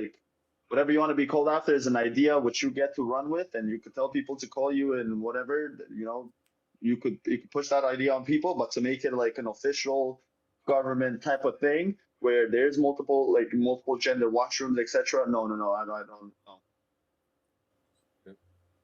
Yeah, and then now finally, you'll pull up the clip here as well. But Biden pardons other family members and some other people as well. Only minutes administration completely going back on his promises. Yeah. I mean, it's just clear now that some people want to say there's people that want to say, oh, he's just a nice old man, not there fully. But I personally think he knows what he's doing, or at least No, doesn't he give a does. fuck. He does. And the reality is, he's as crooked as they. Yeah, but he didn't pardon himself, so he's not entire He- like Joseph, you 98%. He missed 2% there. President already. Joseph, he's the ultimate power. What are you talking about? Yeah. He probably I'm didn't just have trolling. it, I'm just he already has trolling. immunity. But- Okay. So now we can go to the next topic. Yeah, let me hear this. So Trump's most important day one executive orders. Yep. Let's go. Let's pull it So up. Take it away. Hold that up. It's basically a thread. Trump on day one signed more than 200 executive actions, 46 executive orders, and 115 personal actions. Here's a thread. Here's a thread on the most popular ones that we'll vote on as a group. I mean, if we all agree, we can quickly move on, unless someone wants to add something. And if there's any disagreement, we'll give our audience more explanation as to why. Well, okay, so I obviously don't know all 200 personally myself, but the one that I think I'm most excited for is them releasing JFK, RFK, RFK and MLK. Mm-hmm. That's personally my Yeah, favorite. I agree. So here, first one, Trump declares national emergency at the border. This move empowers the Secretary of Defense to deploy military forces quickly and redirect federal resources to address the border crisis. Can we all Agreed. agree? Yeah, agreed. All right. Next. Trump ends catch and release. Trump signed an executive order officially ending federal catch and release program. Agreed? Agreed. And just to touch up on Canadian politics, that's currently what we have going on right now by the Liberal Party, which they put in place in Canada, which conservative runner Pierre Poilievre is saying that he's going to take away once in power, which I totally think this is going to be great to keep the streets safe, keep citizens safe, and keep an order all around. And that kind of leads to the next one where he says basically they got to remain in. Yeah. Right? So let's go. The next one, Trump resumes border wall construction. Perfect. I mean, this is all pretty much touching on the same topic. Number 5, Trump designates cartels as global terrorists. That's an interesting one. Now, agreed. What does he what is he defining cartel as? Like, who does that even include? Is that just drug gangs? Like, what does that include? The fucking pharmaceutical companies, because they should be obviously. Agreed. So what he says is it's against a cartel. It's against drug trafficking and human smuggling. So those type of cartels. I don't think the corporations are part of that, but it should be. So the reason why it's specifically drug and human trafficking is because they literally have tents set up and systems put in place across the line of the border, and so people are paying tens of thousands of dollars to be smuggled across into the U.S. So I think he's designating those specific groups because it's directly affecting the U.S. Guys, can we agree that when these RFK, MLK, and JFK tapes come out, we do just a sole episode on that? Sure. Yeah. I mean, that's a huge one. Yeah, I'm with we'll it. Definitely talk about it. 100%. All right, number 6. Trump suspends refugee resettlement for 4 months. That talks about we hit that topic.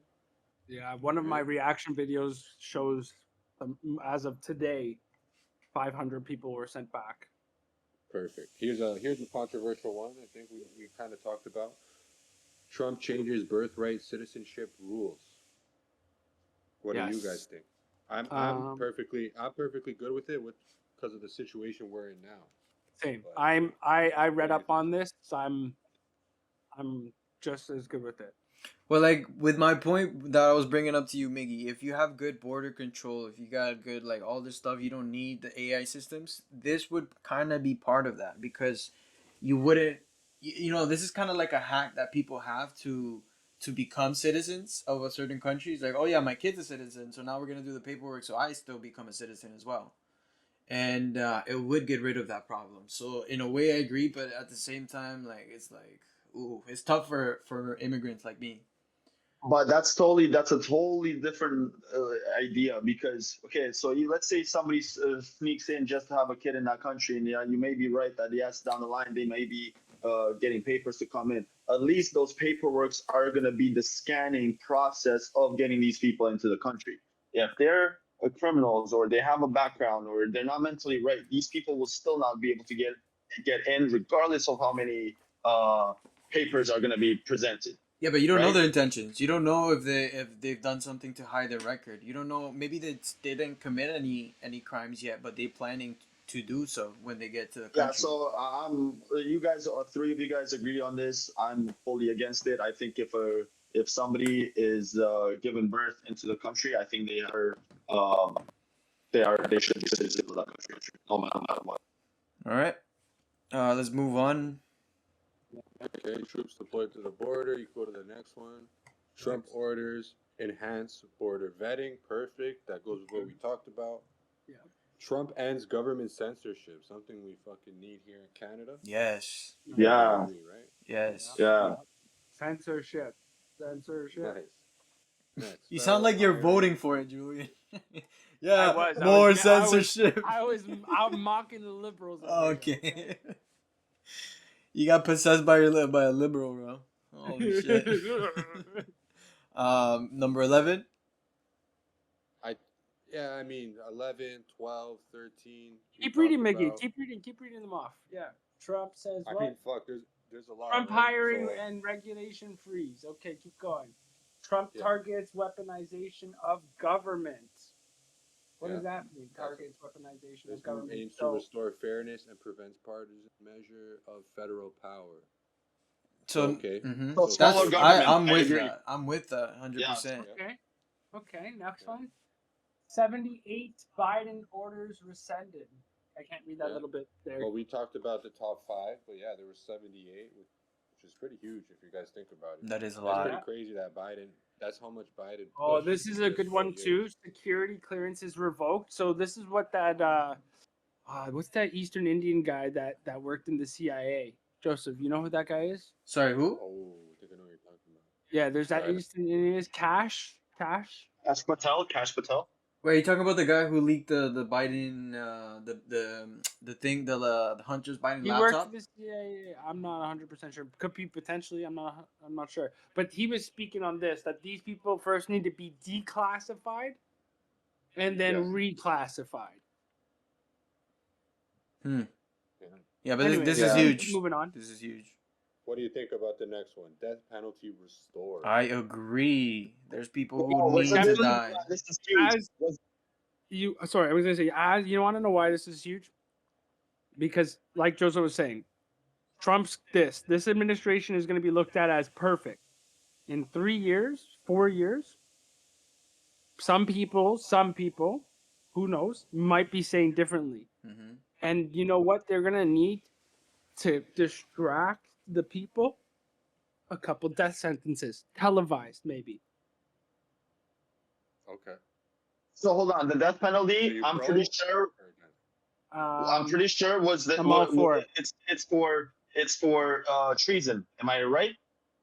Treason. There's a bunch of them. Like government, it's for government officials who are founded of treason. If I'm not mistaken. No, I think they're doing it for a lot of more other things. Like even remember what I told you guys about the Florida governor who's planning to put the death penalty for people who do reoccurring rape? Yes. And sexual assault. So they're bringing it back for that type of stuff as well. Yeah, because Biden was letting them go. Yeah, they weren't getting. Yeah. And I'm pretty sure the one you're talking about, Joseph, was for minors under 12. Something like that. Yeah, she's the governor of Florida, so oh, I fucking love that lady, bro, and she's fucking hot. Government of Florida is Governor DeSantis, no? Or did he lose? No, her name is Luna Liuana, something like that, bro. She used to be like a model, and then she turned her whole life around and became the governor of Florida. Look her up. She is hot. Joseph, can you Joseph, Julian, sorry, can you search up a governor of Florida real quick? Yep. We'll do I that thought while it we was- keep moving. Here, I'll. The guy. Fuck, man. I forget his name. Ron DeSantis. No? Yeah, it's Ron DeSantis. DeSantis. That's what I thought. Yeah, it's not a lady, bro. It's No, okay, DeSantis. she's the official rep. Wait, what? No, because I know who she's like a speaker or something. This like lady. That. Oh, you I can't, can't see her. Damn It's it. blurred. It's a blur. Yeah. Her Well, name. it was Governor DeSantis that brought that in. Her name is Anna Paulina Luna. That sounds Yeah. like APL. Yeah, I'll pull her up in a second once we're done with this. All right, let's keep going. Let's keep reading. Let's go to from 17. 17. Trump addresses Oh. cost of living crisis. Okay, good. That Wow. sounns like a bunch of That's mumbo jumbo. Kennedy. Canada We needs have that. a lot of people applauding in that America video. first foreign policy implemented. Trump signed an Yeah. executive order to implement an American first. Oh, I get it now. An American first. Yeah, so they can't Foreign sign any policy. policy that goes against America, which is All right. what Biden was doing. All right. Right? Keep going. Scroll. Give me number. I want to see number 26. No. Bro, are we just skipping? What is this, Give bro? me number 26. Are those your bingo numbers? Like, what's up with this? 19. U.S. foreign aid suspended for 90 days. So now they're not fucking with anybody for at least 90 days, so they could really see if it's worth it or really important. Except for the countries of that treaty, which goes, I'm pretty sure, Israel, Egypt, and Panama. Jordan. Panama. No, I think Panama's out. There's exceptions. No. We're talking about foreign aid. Yeah. Foreign aid would be military too. They Everything. provide foreign aid to a lot of places.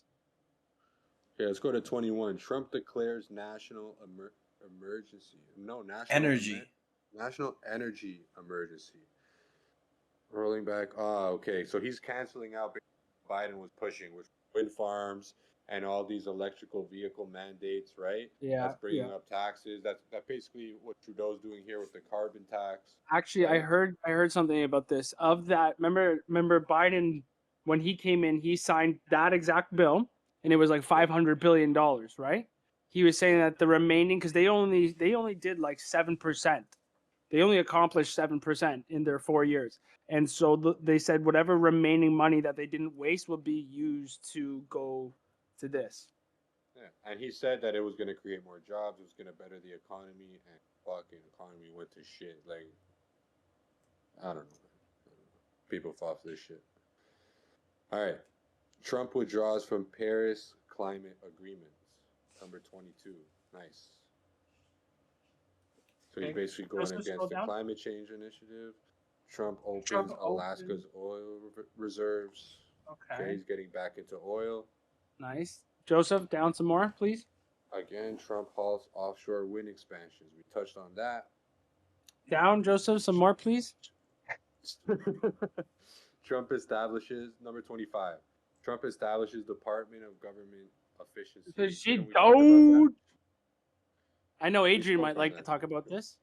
He loves efficiency. Well, I think every government, including the Canadian government, should come up with something like that. You should be accountable for every single dollar going in or out, right? Like, Yo. how does the Pentagon have trillions or billions of dollars missing?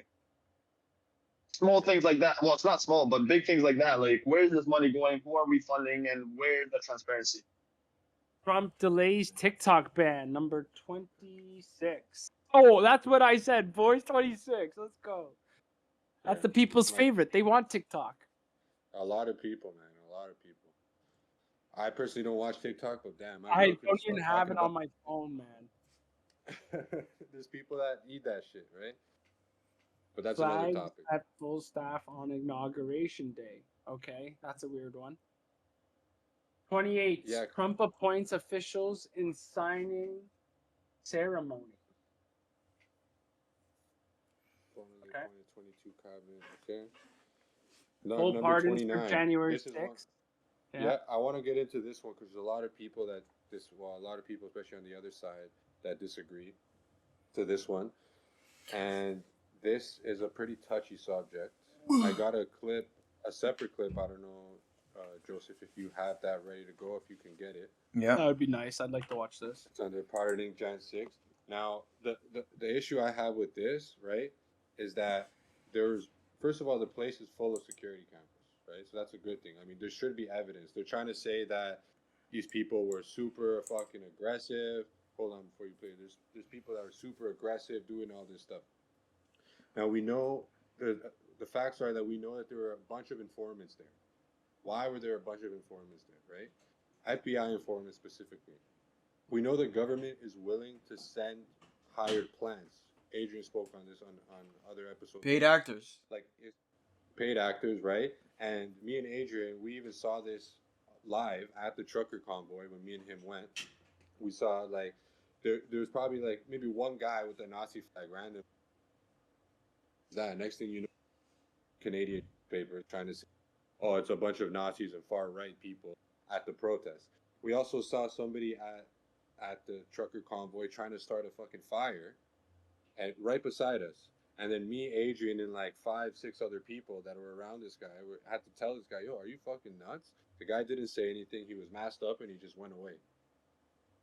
And this is the kind of suspicious things that's if you don't stop this, then that's how they label the whole group a certain way and get the people against it.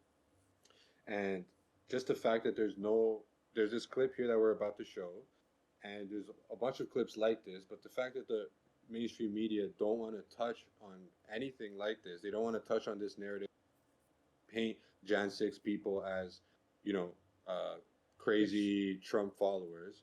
Should tell you something. But let's play this clip, and then you guys tell me what you think. Do not go in there. The guy being super aggressive. Who is this guy? Second trying to start it. A radio journalist from Michigan was shooting video that day at the Capitol. What he captured were 2 most charitably called suspicious actors, but they are dressed in such a way that led him to believe that they were government agents. And one of them, after the windows had been broken by a protester, it was encouraging people to pull the rest of the glass out and go inside. Bobby Powell, who was the journalist that had shot it, and he has his camera rolling, he told him that would be illegal. And that wouldn't be a good idea. He warned people off not to go into that window. And then he turned his camera around and he caught this agent or suspicious actor pulling a large pane of glass out, this tempered glass. It kind of folds into itself, crunch onto the ground. What the When he realized he was being filmed, he quickly dropped it. It seems apparent on the video that he did not want to be seen doing what he just did. So he pulled in a protester and started blaming him. He said, what are you doing breaking that window? The poor fellow that was being accused didn't know what was going on. And then he gave him a couple of really good shoves and cocked his arm like he was going to punch him. We don't know. His facial image is not on any of the Sedition Hunters sites or the FBI's most wanted site, but he clearly was committing criminal damage to property, and he has not been charged. So it raises a question of why. Also, the individual trying to, again, opening the window up is even encouraging people to enter, I believe, as well? Yes. What's he saying? Well, he said, why don't y'all open the rest of it up? Why don't you guys open up the Because I think that'd probably be illegal. Oh, I know my glasses. Guys, if I might be wrong, but I think this was actually brought up before, where they were trying to, I don't know if it was the state governors in courts trying to talk to the FBI's and the FBI's, and they were trying to get a number of how many people were on the ground, and I'm pretty sure they didn't want to disclose, as well as being questioned to give out names, and which they also denied. So obviously that's the case because then that would be a conflict of security, for the country. So they would not want to expose that type of thing. But I think that's super important, like super important to do it, obviously. And when you have people like that who are considered plants and causing situations to go down, and then you have a bunch of people who've been locked up away for 2, 3, 4 years, I think it's a great thing that Trump pardoned these people.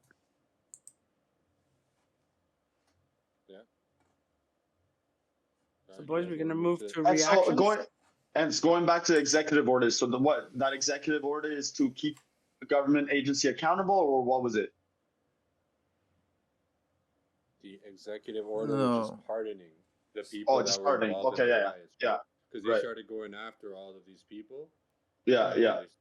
And basically Trump said, nah, like, and these people got hefty fucking sentences.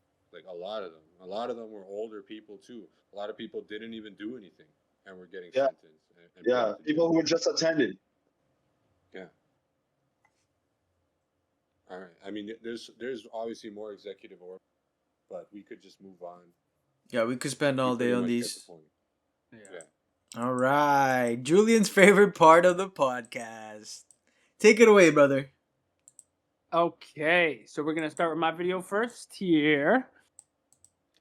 Which one It's are a police. Yeah. It's a police video. All It's a right. police video. It starts with a gentleman basically in South Florida. And before you start here, Joe, he's been tweaking out, and these guys been like very cordial with them, trying not to just surrogate down. Like, come on, we're gonna put you in handcuffs here. And so, I just wanted your guys' perspective on what it is to deal with, like in the States, that the people there in the States are like just a different level. Now let's get context. He's tweaking because He's not. because he's on straight drugs tweaking out. or No. He's just mentally unstable, I think, and he keeps saying, "My name's Ben Yada," and he's a big boy. All right, he's a big boy. So let's play it. no fat shaming here, Julian. He's a big boy. All right, ready? Go. Let's go.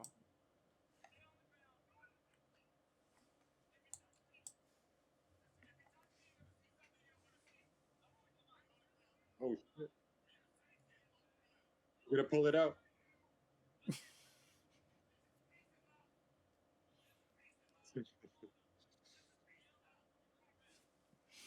Yo, I know this is not funny, but the scream took me out, bro. No, listen, Joseph. I told you guys you're gonna like this video. Just watch.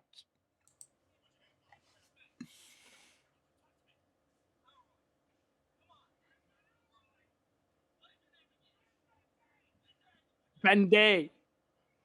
I've been gay.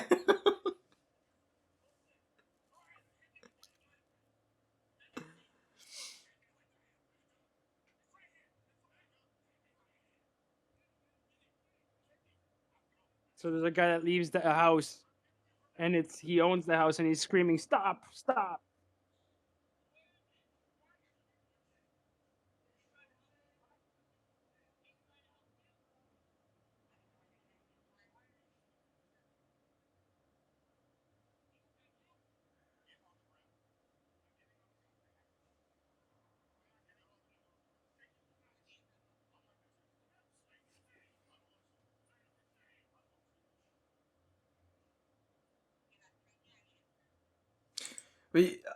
They're being fairly patient. I'll give them that. They're being fairly patient. They're saying, "I don't want to shoot you. I don't want to shoot you." Yeah, and he's telling them Okay? to like tase him or shoot him, so they're being fairly patient. I'll give them Just that. remember, there's 5 more minutes, and if you can just be patient, watch until the end. It's very perspective drawing.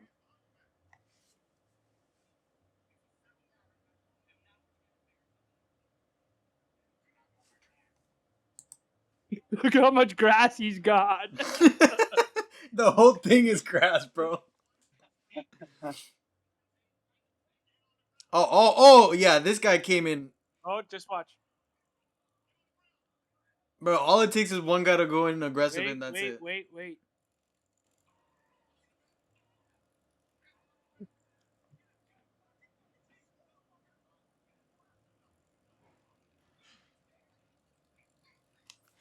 Okay, now it's wait. not. Now it's too much. Now it's too much. That you see how that guy came in? The other two were trying to like do it in like a peaceful way, and like I mean, I think in that position he wasn't going aggressive on them, right? So I don't like that other guy came in like he. I mean, as a cop, you're supposed to de-escalate, not escalate, and he escalated that situation, in my opinion. Keep going. I like your take. Keep going. See, now they're doing too much. He got back up.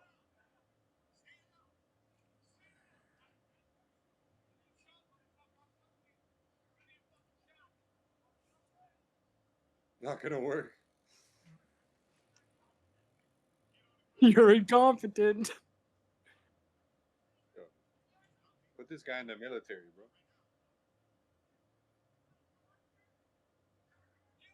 You see the guy in the back? You finna murder him.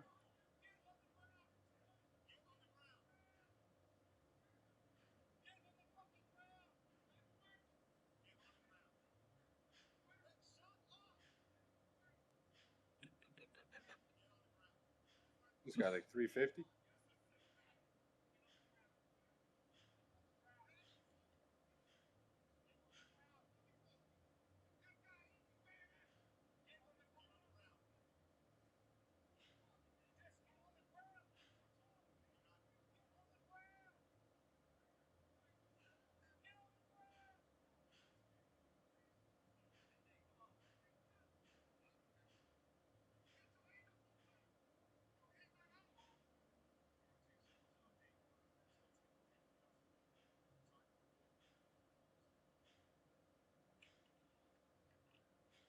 What the hell? What the hell is that? Those are the rubber ones, I'm guessing. No, that's salt. It's like it's a the salt. Yeah, yeah. shotgun. So it can kill if you do like very close impact. It can kill, but the whole point is that you're standing farther back and it's a deterrent. It's supposed to hurt but not kill, but it Yeah. can. Go, please keep going. Okay, so it's a beanbag, not salt. All right, boys. It's about to get fucking real here.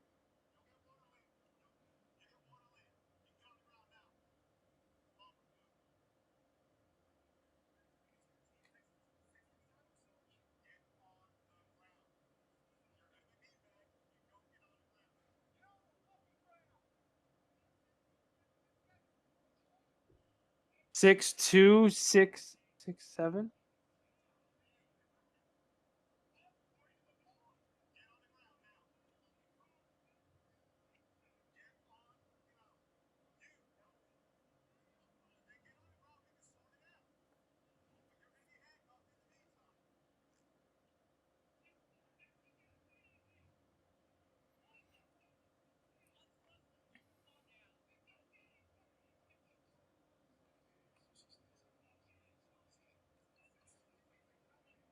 Here we go.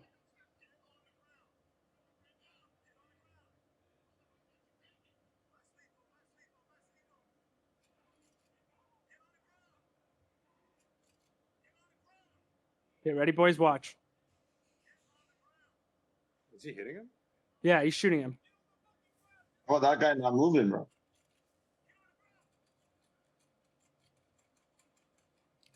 Did he just shoot him? Yes. Okay, so go back. Oh, Pause it, Joe. fuck. Pause it. Now we're not gonna stop it again. Go back 15 seconds. Right before he runs at him. Just right before, right there. Boom. Okay.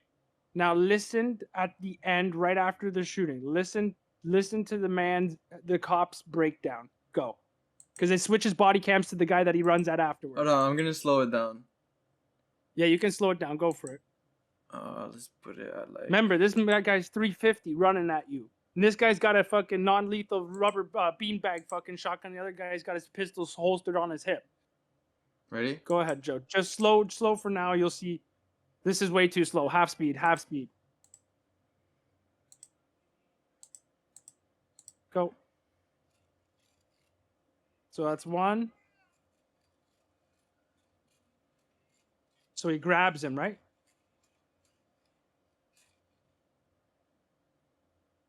Okay. He's still moving. Now full speed, full speed, full speed. And now listen. Just listen, listen.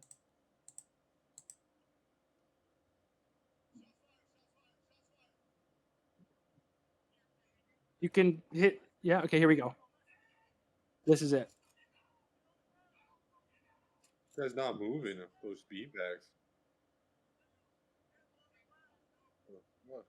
Listen to this cop. Listen to this cop. This cop is like our age. He's our age. Ready? Ready? Listen. Listen. He goes full panic attack.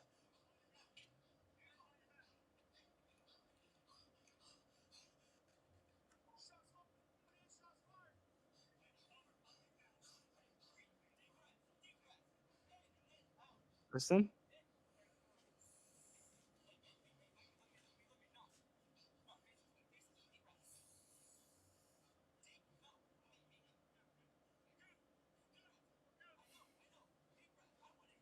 Wait, wait.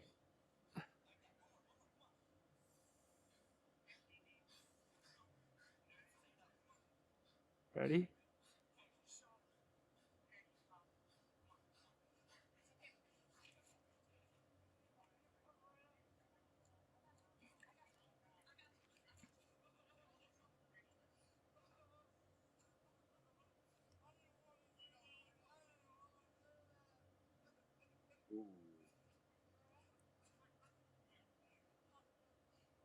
So, these guys, not all cops have malice in their hearts, and, they're just doing their jobs. And, like, that officer is our age, and, it's a different game in the States. Wow. Canada was doesn't tough. deal with shit like this. That was a different animal, bro. You can't blame the guy. That got me. Bro, it's sad.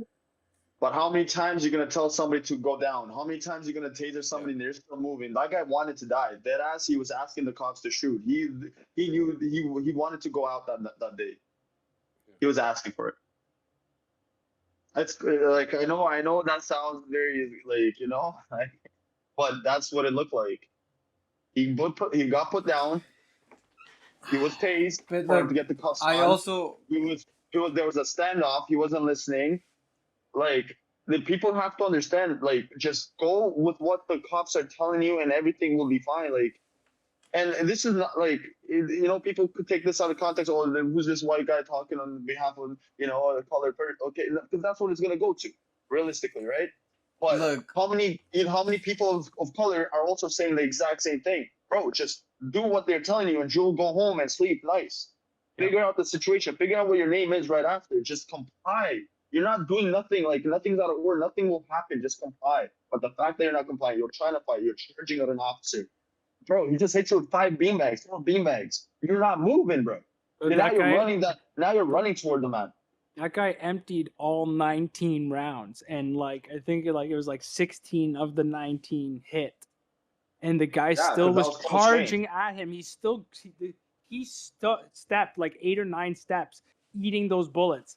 It took 16 It's sad. But at the same time, cops are there. Like Look, cops, I think did more than enough to calm the situation. I think context is important, right? We need to they were there because what I understood is they think he's a certain person and he's telling them that he's not, right? Mm-hmm. It comes down to all that situation being a power trip from law enforcement, because they could have done a lot of other things to confirm that it was him. It was a power trip from both the cops not standing down and the guy not wanting to give up his rights to not be arrested on the basis of them confusing. We missed almost the first 6 minutes. I'm telling you, you saw them being even just beginning court. They started off before way more cordial. No, I get it. I He get was it. out there. He was already out there barefooted, yelling and screaming himself. So But it's in his own property, right? It's he says it's his property. It's not his property. It's not his property? It's not his property. If you listen at the beginning, he's His brothers, renting. He's renting. Yeah, they're brothers, and he's renting a room there or whatever. But he doesn't live there. And somebody called the police there. You see how big of an area that is? Yeah. You don't really have neighbors, and they did say it's Nah. sovereign. It's sovereign land. Okay, Joseph, that's why I what's say your solution context. to that, That's why I Joseph? say What's your solution to that? that's why I say context is important. Look, I say context is important because if it was his place and it really was not him who they were looking for, because he kept saying I'm not him, right? Then it comes down to a power trip where the cops are not backing down. If it really was his place and he really lived there, they could have, not leave the property entirely, but back away, let the guy go inside the house, keep an eye on him, and then Joseph, yes. the cops got called, my brother.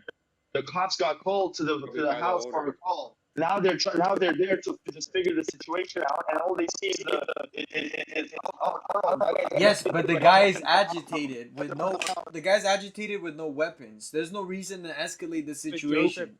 They can define. They can define him as a weapon. If he runs at you, he's a weepon. That's threat. But that's why you back away from him. That's why you back away from him. Is he a threat to the people? Is he a threat to the people that can literally call the cops? They're also there for that reason because they got the ones who received the call. They have to figure out the situation. The cops more than enough times told them, just relax. Let's just figure out the situation. Just go down so that way we can, handcuff you so we know everything is neutralized. The threat, all the possible threats are neutralized, and then we can actually go. Okay, what is your name? Do you have a mental problem, or are you in the right of the situation? Who called us? Let's just figure things out. Yeah, None of that was, I'm fine with that. I'm fine with that. Nobody was behind. And then at the end, the guy's been tased multiple times. He still got up. He was still fighting. Then charged up the officer. I'm not defending somebody getting shot by any means. No, but what are you doing? I'm just saying, bro. In the matter of a couple of minutes, when that last cop came in that ran at him and shot him, it escalated to the point where it became murder. And I definitely think it could have been avoided if they didn't escalate it more. If they kept doing it how the other two cops were doing it, telling him, and then eventually once because the whole thing in that guy's head was well, maybe he was committing a crime and he didn't want to be caught, or maybe he wasn't doing anything illegal and he felt like he was being racially profiled, right? So he needed to get some time to calm down and be like, okay, maybe I'm putting my life at risk, let me just calm down and comply with them. A lot of these people don't want to comply because they feel like their rights are being taken away, right? So and the guy at the end, the cop at the end who came in, who ran at him and tased him and started calling him motherfucker and all this stuff. It was from that point on that it became a murder case. But I also believe that guy got called in as a backup because he was not complying with the two guys already there. So that guy may have been one of the, I don't know, chiefs or whatever, who just came in. He's already hearing the calls about somebody not complying on the radio, and now he just went in and did the job. Yeah, but he wasn't being aggressive. There's videos of cops dealing with guys with machetes in their hand, going like this and going like that. No worries, boys. No worries, boys. I'm seeing that this reaction video is doing pretty good, so I'm gonna do one a week. One good one a week. Yeah, that was good. It was crazy though. I definitely don't. That was crazy. I don't think it should have been to murder, but. Well, but so Joseph, but that's no, he had to. He had to at the end. That's how chaotic. That's how chaotic the states is. I just think, bro. I just don't agree with the cops honestly, a lot. Honestly, a lot of the cops don't follow their own rules of de-escalation. I know we're running. I'm running out of time myself, but think about what happened and transpired. We were talking about earlier about in that recording studio. There was an undercover patrol unit doing a welfare check when bullets just started fucking flying out. Now that spontaneous crazy action happens all over the states constantly. And I'm going to show you guys next week. There's cases where the cops show up and they just bang the victims out, the suspects out. That I'm fully against, of course. But that has to be also taken into consideration. At times cops do their part. The cops do take their time. And there's still nobody complying. There's still somebody being a hardhead and putting the officer's life in danger. Mm-hmm. And I believe that was the case. So Joseph or Miguel, you have something else we can react on? Yeah, well, I got the clip that I posted. Joe, you want to pull up that clip, the next clip? You posted it. I didn't see nothing from Miggy. What's up, Raven? No, it was the military aircraft. Yeah, the military aircraft. Yes, please, that one. Military. Oh, okay, that's a different clip then. Yeah. What clip did you have, Miggy? Because I didn't see anything posted. Well, we'll do the clip that I have is basically under topic number 1. It's the Elon salute, and it's but we'll do the military clip first. And then Elon salute. I don't see that one. It's Miggy. just Elon going like this. Yeah, you didn't. Well, no, the clip that I have isn't him actually doing that. Oh, is the Andrew Tate response to Elon Musk Nazi salute? Yeah, but so there's 2 clips in that one little top segment, right? I don't see it, brother. I think that was a pretty successful reaction. If you go on Discord number 4, and you go above what Popa posted. Oh, and the lady, the good looking lady. Yeah. Good looking lady. So tell me when you got it ready. Yeah, I got it pulled up. Just fucking see where the fuck. Do you want to wait for Popa or just go ahead? Yeah, I think we should. Should go ahead. How long are we now? I think we should wait for Popa, but how long has it been? 226. Huh? 226. Because this part's gonna be edited out anyways, right? Mm-hmm. Yeah. Yeah, I think like we should probably designate a certain time to stepping out. If we're gonna step out, if you have to step out for more than fucking 10, 15 Oh, seconds. listen, boys, I fucked up. I was so hungry, I had to step out and get a small little bite. I was fucking, my stomach was burning. Okay, blast Popa back. Popa, let us know when you're ready. Yeah. Oh, sorry, you guys were ready? Yeah. So the next clip that we got here is basically people convinced that Elon Musk is clearly doing a Nazi salute. They got no questions about it, and it's looking like they got no capability to ask any questions or be reasonable by using some sort of logic. Now, here's an clear example of what many people believe, especially left-leaning people in the States. It was a true, we knew you were a Nazi moment for these people. Just look at the live comments. This is AOC speaking. I'm pretty sure she's a congresswoman in the States. Look at the live comments as she's speaking. The fact that there's a good amount of people that just jump to this conclusion and are willing to put themselves out there with this take is pretty insane. But let's take a look. Yeah, before we go into the video, it has to relate to this. I saw a video of Elon Musk's dad talking about how he came up with his name, Elon, and he said he got it from a book from a German, I think it was a German scientist, and the German scientist was part of the Nazis. So, and then a lot of people tied it together. If I can find it, I'll put the article somewhere over here. But just a fun fact. Play it.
I bet you do.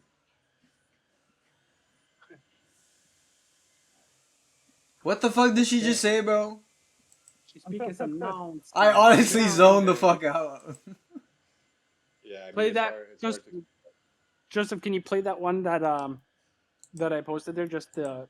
Hold on, note? though. We're not done, buddy. Come on. Yeah, give him. Get in, Come on, get, Julian. Yo, read the topic so you know what's gonna be said. God But damn. basically, this leads us to the main point, right, of the next clip that we're gonna speak of, because you got all these people here that they won't let go of the Nazis thing. They won't let go of the hateful arguments. They're gonna keep crying. They're gonna keep on making it seem like you support Trump, you support fucking racists, you support all this other stuff, right? Okay, so that's just ammunition for the left. Yeah. That was just their way of being, haha, we got him type of moment.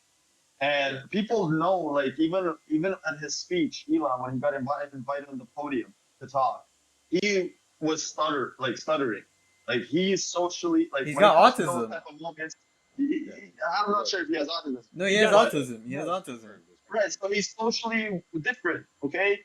And in that video, yes, Thank you. in that video, they have like clips and screenshots, and of him just. I don't even want to do the hand gesture because I think excellent. But they have the hand gesture being done, but they don't have the video of him saying, "My heart goes out to you people," then grabbing his heart and then doing the sign, or vice versa, doing this thing and then says, "My heart goes to you people." They don't have that side. All they have clipped is just him with the hand out.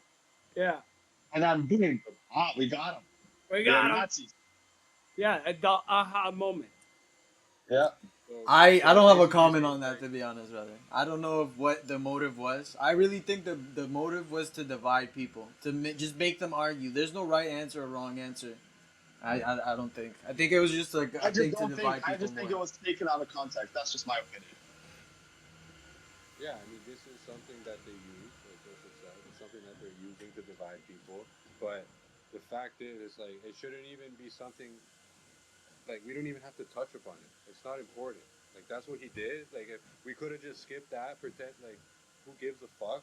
And it's not a big deal. No one's actually trying to collect numbers. Well, no, I'm also with the other side. Like, if the gesture was done, and specifically his topic on the context was hate toward a certain group of people, no, I kind of like let's not generalize, and let's not like like. But then that contradicts if let's say he is a Nazi, right? That contradicts all his motives because he's pro-Palestine. I mean, he's pro-Israel. Yeah, not just that, but yeah, that's what I'm saying. Context, it's just taken out of context. That's what I'm saying. Yeah, so that's why it's a relevant point. Like, and not just that, but if you really look into this, I didn't get this. I didn't think we were gonna get this deep. But you have screenshots of almost every leader doing this. Yes, I've seen that video. Obama, Hillary Clinton, the Bill Clinton, even her herself, because of Kamala. The next clip, we're going to talk about Andrew Tate and what he says, how we should be responding to this, just to show them how ridiculous they are and flip it on them. But because Tate said this, people were accusing her, AOC, of actually low-key being a Nazi and trying to cover it up, showing screenshots of her doing the exact same signal, and showing screenshots of her saying sketchy shit. Right? Exactly. So, bro, that's why I think it's a psyop to fucking make people just like divide themselves even more. Because if you look at the facts, if he's a Nazi, why is he supporting Israel? Why is he pro-Israel? Why is he always promoting Israel? It's like it's literally contradicting himself with both sides, with the action and what he does. Yeah. So my question is, like, we know, but it's not contradicting, bro, because that was the hate against them was never there, bro. Yeah, what do you mean? The whole genocide with the Nazis was majorly towards the Jews. Right, but where's he contradicting? If he's doing this, saying he's alliances with the Germans, with the Nazis, and he's also with Israel, it's contradicting that's contradicting himself. You don't get that? You can't be pro-Nazi and pro-Jew. Yeah, are you talking about him or what the people are making of him? No, I'm talking about him. if it were true, Like, if people are saying sorry, yeah, he's my a bad, my bad, Nazi, yeah. then Yeah, it the doesn't people make that sense. thought it, okay, Yeah, right, yeah, right, yeah, right, yeah. sorry, my bad. yes, but what I'm trying to get at is, Slow moment, regardless, You're rendering, processing. rendering. You're rendering. Rendering, bro. okay, but just to get to the point, regardless if it's a Yeah. contradiction, Get to the the point. point, the point is that they're just trying to use this to divide people, Yeah. and that we shouldn't be taking it seriously. Yes. So what's the solution? How the fuck can we tell them instead of, because this happens, they start accusing people of being Nazis, and then the right starts to get defensive. Oh no, I'm not hateful. Oh no, I respect everybody. Oh no, the Adrian line, I'm on the center. You know what I'm saying? Like, guys, I promise you, like, this is not what I am, and it's true. It's not that that's a lie. Like, that's a fact, but it doesn't get anywhere. It just keeps us in this cycle of, oh, okay, yeah, you're in the center, yeah. Wait till the next time you fuck up, or the next time we could make a certain way. Then we'll prove that you're lying. So Yeah. And that's what the left is amazing at. They control the news outlets, so anytime they want to push a narrative or an idea, it's like you got 20 different stations talking against you and the world. yeah, so I mean, you guys might not agree with what Andrew Tate is, but I think, and maybe the way he's saying best way to go about it, but I think he's touching on an important point where we need to flip it, man. We need to show them that it's like, bro, you're being ridiculous. We're gonna say this until you realize that it's fucking useless. Yeah. It's not even worth something to talk about. And then now let's focus on the. It's getting stuck in the what's the word, semantics. Yeah. That's literally what it is. You're just getting stuck on the Creating on. something. Creating something out of nothing, and it's because they've weaponized certain words, right? And they've made certain names like anti-Semitic to label people, and it's like, bro, Yeah, it's like let's stop you with the can't say labeling. this. You can't say that. And that goes back to what Millie was saying, the president of Argentina. How he was saying they have a label for every type of person who goes against the narrative. Yes, it's all strategic, and we got to fight back against it. And this is the only guy that's offering a solution. I haven't heard any other solution other than conservatives trying to be like, no, like, I am a nice guy. I swear to God, that's not what I meant. Yeah. Just play the clip.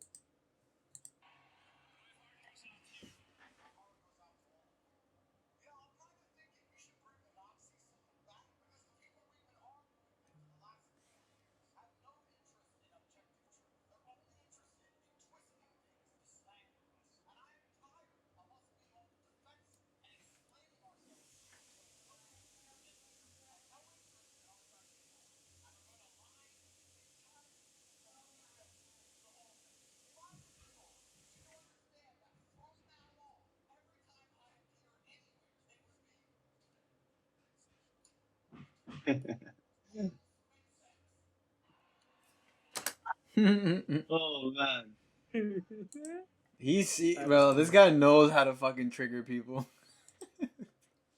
Oh, bro, I don't know, man. I agree with that. I don't know about you guys, but fuck it, man. I'm tired of this being sensitive and focusing on like the stupid things. Oh no, the whole like I've been against that ever since we ever started talking about anything. Like words are just words. We shouldn't be throwing people in jail just because they said, "Oh, you're next," without any actual evidence of there being a plan of hurting somebody.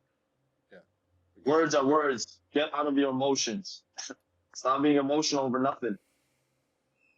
I agree. Totally agree. All right, let's move on to the next video. Juju? There's more. There's just one last one, guys. I'd like to wrap up here soon. I gotta get going. I hope you Whoa! do. I really hope you do. What about my videos, bro? I didn't get one video in this week. That's You know okay, them, Joe. You got them in last week too. But these ones are funny, bro. No, okay, We've been let's doing this for almost 3 hours. Come on. let's go. That's hilarious. Remember, 1 hour of a filming is like 4 hours of editing. So you better remember that. Seven. Okay. 7. Sorry.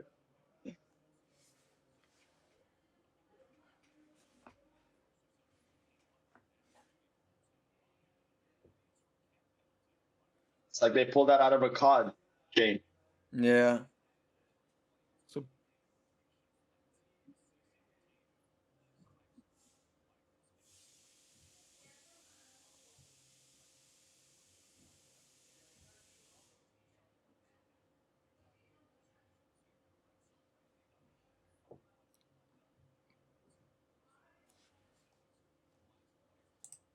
That's it, right? That's the gist of it. That's good. So their first targeting they call it sanctuary cities where majority of these people are. So they're going pretty much like door to door. Yeah, and they're doing a worst approach first. Worst first. So worst offenders first. Of course. Yeah, get those guys out so there's no more people being set on fire in subway stations. All right, guys. This is the wrap up for episode number 5 of Across the Board Talk podcast. Thank you for everybody that joined us today. We really hope we find you guys on the next episode. Oh, that's crazy. Guys, like, subscribe, comment your thoughts. If you're against the salute, let us know. And we hope you guys tune in on the next episode. As always, thank you guys.